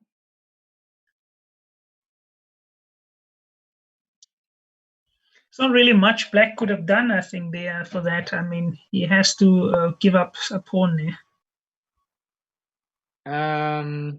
Yeah. Yeah, not the beg your pardon, not the pawn, but that square on that side. Who is playing tonight? Later tonight, we are hosting the match between International Master Watu Kobese, the Lion of Africa, and he will be facing off against a very dangerous opponent, FM Master Shabir Bawadin. Everybody knows him here in Cape Town and all over the country.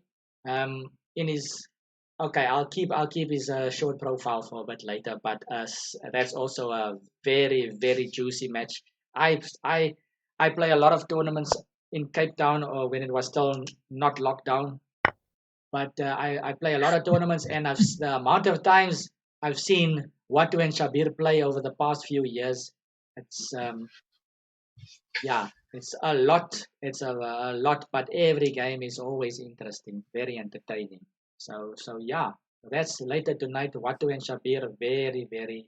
It's a scintillating match. Okay, so what's happening? What's happening here, Lance? F2 is hanging. Well, the F2 square looks quite weak on that side, depending if it's white to play, black to play. White just played queen takes b7. He said, okay, you can take on f2. My king will just probably go to h1. And white is threatening mate, guys. Very stupid. White is threatening mate on g7. He's saying black can capture on f2 with check. He'll just tuck the king into the corner. No need to worry. The rook on a8 is also hanging, by the way. The knight is pinned on d5. So lots of issues for black.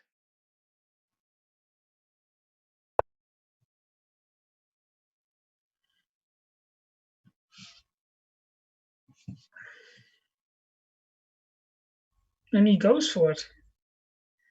I mean, you have to defend. How are you going to have to play that, unfortunately? Oh, I see now. Okay, maybe black is going to second. Black might second on g3. White accepts the rook here on a8. Knight b6. Wow. Is the queen trapped? Trapped.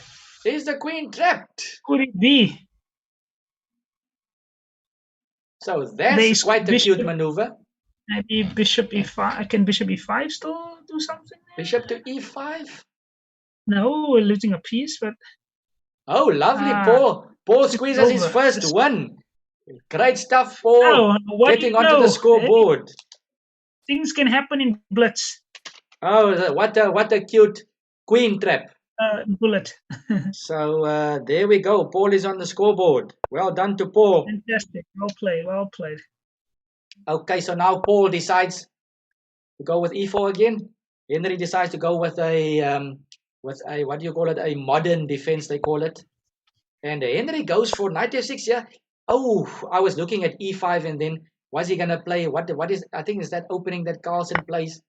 I think Carlsen calls it the rat or something like that, with knight h5, e5, knight h5, if I'm correct. So yeah, white simply takes on d5. Starting to look more like a Alekine's defense. If you look at that Chess 24 Banter Blitz Cup, you'll notice a couple of these games between Feiruza and Magnus Carlsen, where Feiruza started playing bishop to d3. So that was quite an interesting one. And Carlsen played c5 very quickly. Yes, there comes c5. Yeah, Feiruza also very entertaining youngster. Like I was playing, man. Very entertaining. Thanks for popping in, Justin. We hope to see you a bit later. Okay, so the knights are doing a bit of dance around over here. Is black gonna take on d4? Is he thinking about pushing c4? He takes on d4, so he's chipping away at white's center. So white didn't want to take with the pawn, obviously, because then the isolated pawn would be firmly blocked. So e5, and here we see Henry again with a similar pawn structure as earlier on in the matches. He puts his pawn again in the center. If you remember that accelerated game, that was the first game. Exactly. I was thinking exactly the same position. Then there's a lot of similarities, yes.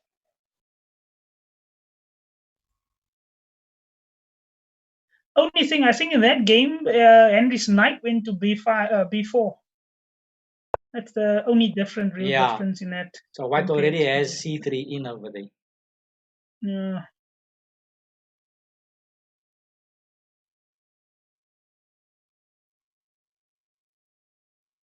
So 3 minutes with 1 second increment. Both sides have used about a minute. I mean, I can see black's plan here, but I mean, what is white trying to do here? I mean, what is white going to do? Yeah. White in the long run has this, again, guys, I'm mentioning the pawn structure. It's always a good idea to keep that in mind for long-term purposes. White has some ideas in the end game. If you simplify, you exchange a lot of pieces. I'm dreaming away ahead, but These type of ideas are possible. This type of thinking can possibly initiate a certain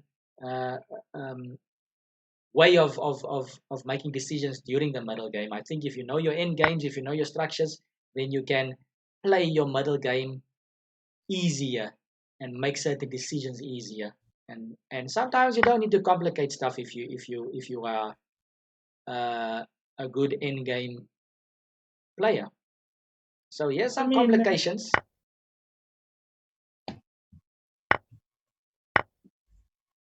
So both sides getting double pawns.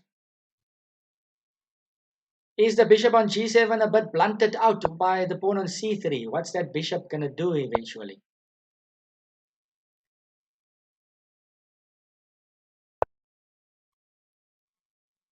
Black probably needs to play a6 or something just to activate the other rook. Yes, a6, stopping any ideas along the a file. a7 would have been hanging. White might also try to play king, maybe f1, maybe try to get the king closer. Definitely. There's no issues on the light squares, so king definitely needs to come into play in this endgame. King should come now immediately.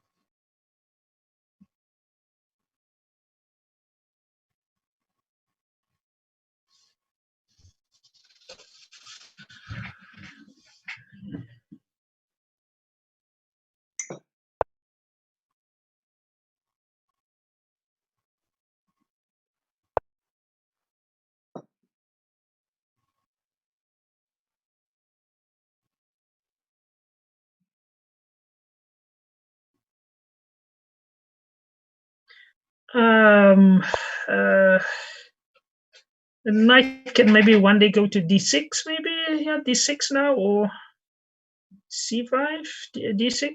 What do you think, Calvin? Yeah, both squares look quite tempting. Maybe immediately. Can black protect? After knight c5 or knight d6, so black is going to have to not exchange rooks, otherwise b7 drops. So can black afford to play something like rook c7, the rook check, bishop f8? Maybe black is okay after king g7. There's no dark sword bishop from white's point of view. There we go. I think it's fine. I mean, the f4 is hanging. Some good play here by Paul, applying pressure. Yes, it's good. It's good play by Paul. Paul is finally gaining some momentum. I think he's getting more comfortable. Knight takes pawn. Lance, I don't know how, if you are checking out the stream, they are asking here, Babiki is asking, hi Lance, who is your favorite chess player? You don't need to mention myself though, so maybe your second. No, Calvin, you one of my favorite players that used to play with me. Okay, all right. Back in the day, but I mean, my favorite player would be Alexander Alekhine of all the world champions. Okay, so is that the world champ that is basically your club is named after that world champion? No, actually, I like Alekhine's style. His tactical nature. I like that. So it's just coincidence that you are actually. Am I correct by saying that you play for Alekhine Chess Club? If I'm on the record, then I will have to agree. Okay. I'm sorry if I put you on the spot over there. Okay, Henry picked up the rook. The pace got Paul there at the end, but Paul played brilliantly over there.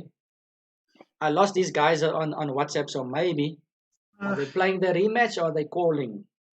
Let's let them be. I think it's a very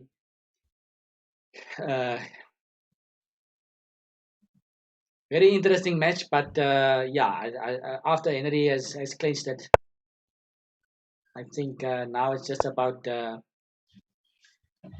regaining some how shall I say, some moral victory for Paul by gaining some more wins. I think the score is now. Was that the third game in the 3 minutes?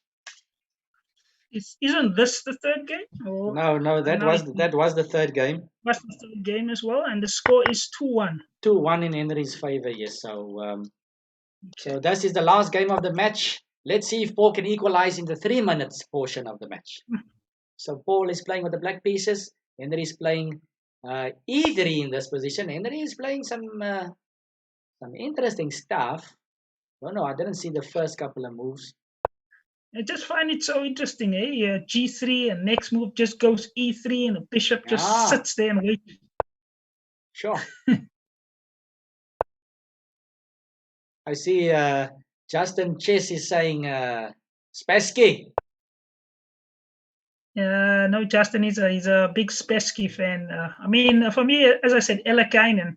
I like the classical guys like Mikhail Botvinnik, those guys. But if I have to pick, it has to be Elakainen. So basically, if you were to be any other nationality as a chess player, then if you weren't South African, you'd probably be a Russian chess player.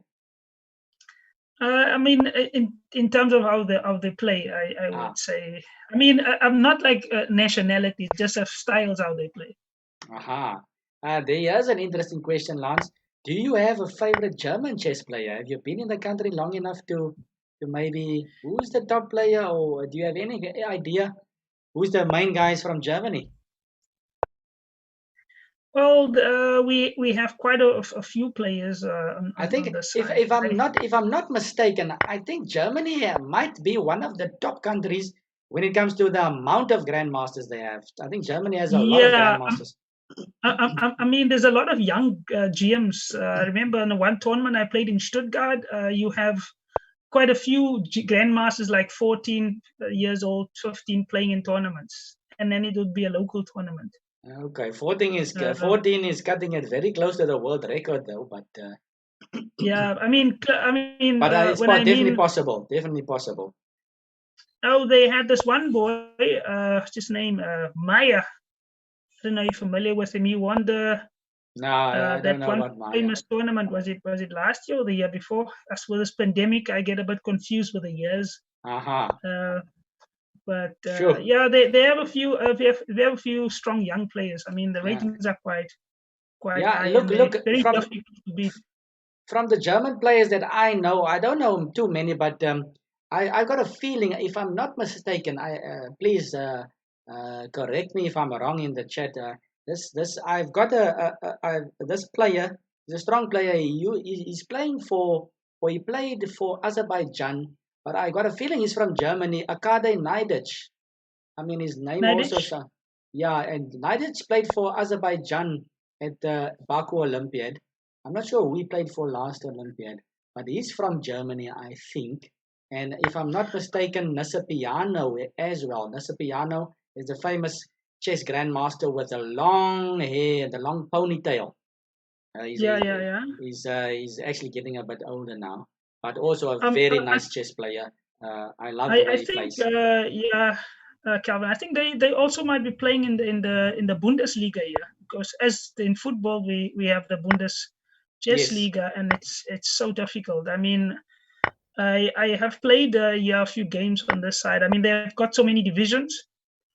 I mean, you find guys like Kazanjanov also playing in Baden. He plays for Baden-Baden. It's probably probably the strongest club in the world at the moment, and you have a lot of foreigners playing for them. Okay, all right. Strong players. Okay, let's just quickly switch back here to the game. It is the last game of the match, so let's see. Paul is trying to inch closer here to the white king, but the white also has a quite nice looking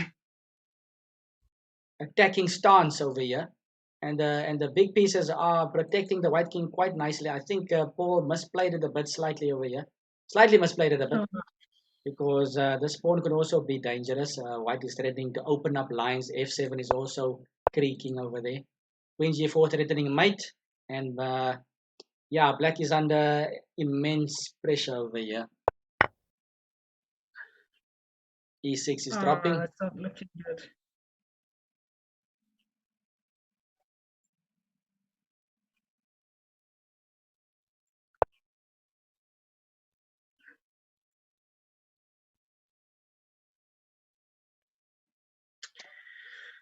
Kelvin, I don't know if you can say much about the position here. It's not much in it here. I think position looks a bit hopeless here for black.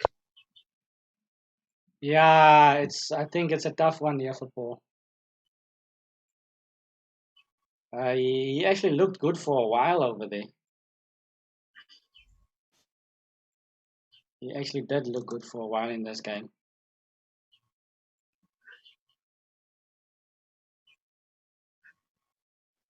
And I mean, still credit to Paul over here. He's still fighting on a bishop c5, still giving Henry problems. Henry going down to 17 seconds within a 1 second increment. It could get a bit Maybe Henry will. nervy. Bishop's hanging. What's going on? What Bishop. shouldn't he have played rook e2? Maybe was a better move. My word. Okay, so I mean, Paul played rook e2.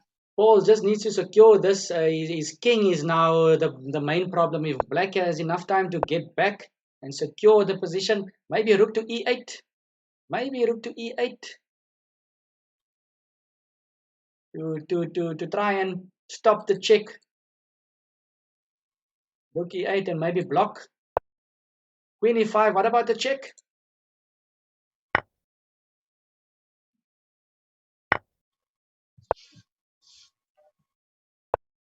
Ooh, and king h6. That's nice. The pawn running forward. What's gonna happen over here, guys? This is a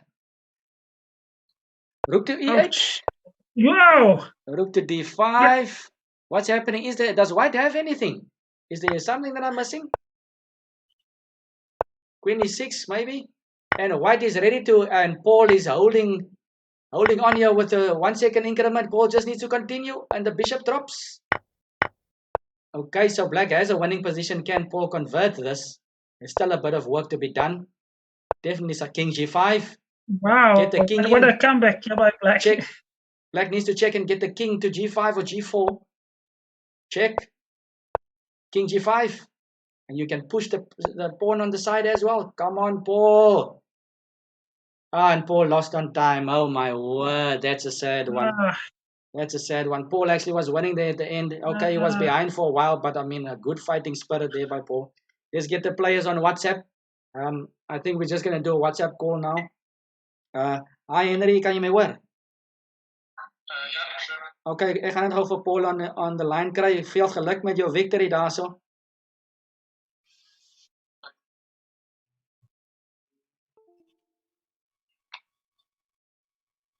Okay, so we're calling Paul. Hey Paul, very exciting finish there. I thought you were gonna clinch that one. You ran out of time. Yeah, guys, I must say it was a much tighter affair with the last mini match. Well done, Paul, for actually getting back and making it quite a nice affair. Like I said, congratulations, Henry. Let's see. I'm going to display the score now to everybody, but the final score, if my book is correct, is now 11-1. If I'm correct, 11-1. So tough one there, Paul. The scoreboard seems to not portray everything, but yeah, do you guys have anything to say, Henry? Or let's start with Paul. Can we start with Paul? Paul, can you give us any comments on the match? That you maybe where did things go wrong, or what can you tell me? Anything about the match? Yeah, I probably just needed to play no more chess. I think I've probably in my head made it more complicated for myself than it probably was, and also I didn't help myself with probably not the theory really enough or what I wanted to get myself into from the start.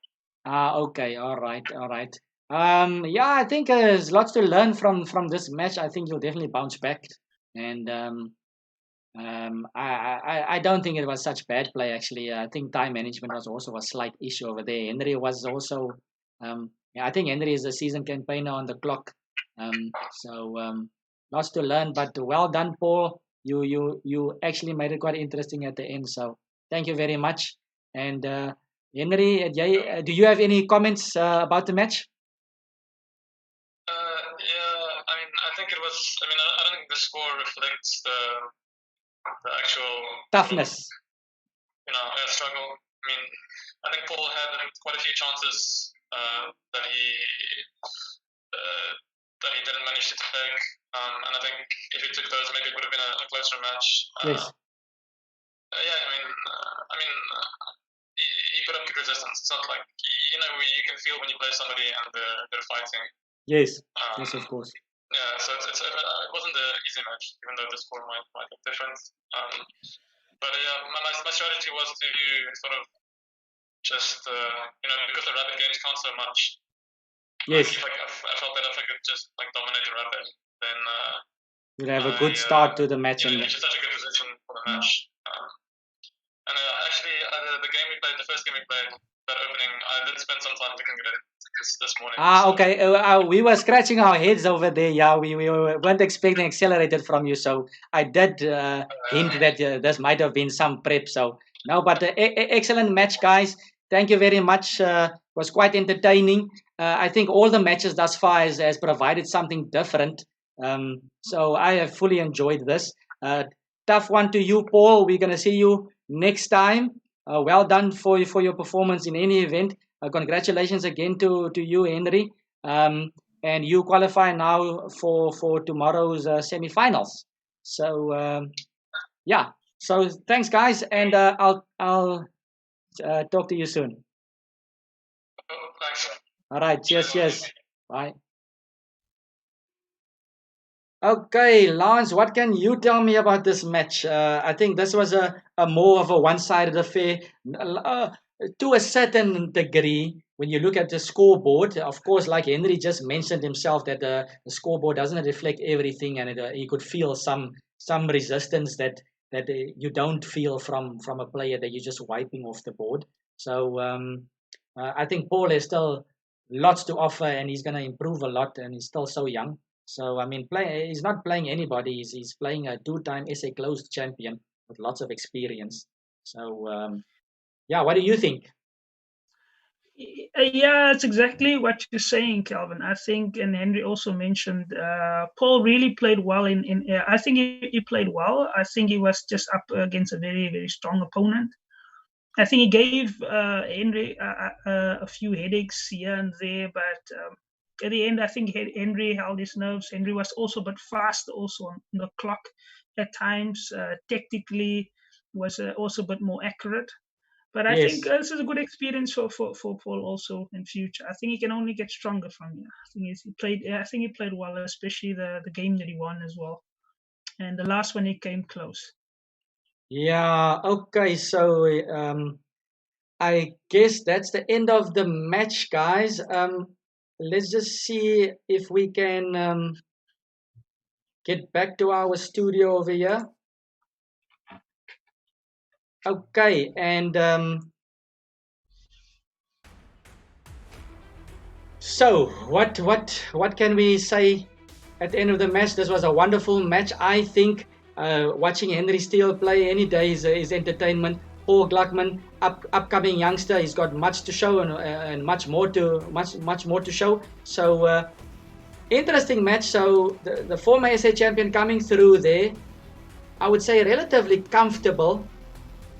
So he would be happy with that performance, but it should be getting more tough in this event. So we've got another qualifier that will join the other guys in the semi-finals tomorrow.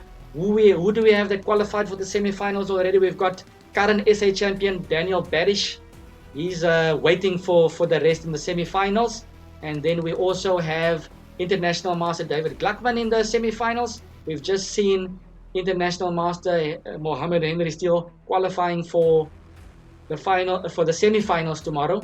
So one more match to come up, which is international master Watu Kobese versus FIDE master Shabir Baudin. That should be a ripper. And yeah, that one is coming up in 1 hour and 15 minutes. It starts 6:30. So definitely something to tune into again. So if you enjoyed this match, guys, follow me on Calvin Klaassen Chess. If you haven't, you get notifications when the other stuff is coming or happening. Yeah, I hope you guys enjoyed it. Lance, thank you very much for joining us. We've thoroughly enjoyed your commentary. Hopefully we can get you again sometime. Any final words from you? First of all, thank you, Calvin, for having me on your show. It's been quite a pleasure, and thanks for the followers and all the nice things they've said. It's very exciting. I'm looking forward to the next match tonight. It'll be very entertaining. I know the players Watu and Shabir Al also, and it'll be, as I'm saying, it'll be nail biting to see. We know Shabir when he plays his blitz games. We know how he takes his chess. I'm not taking anything out. Of course, Watu is also a veteran in these types of conditions, so we'll see what happens tonight. Yeah, I'm looking forward to it. I can't wait. So thank you very much, Lance, for helping us with the commentary. I hope you all enjoyed it, and we'll see you pretty soon with the last quarterfinal match later on today at 6:30. Cheers, everybody. Cheers, Lance. Cheers.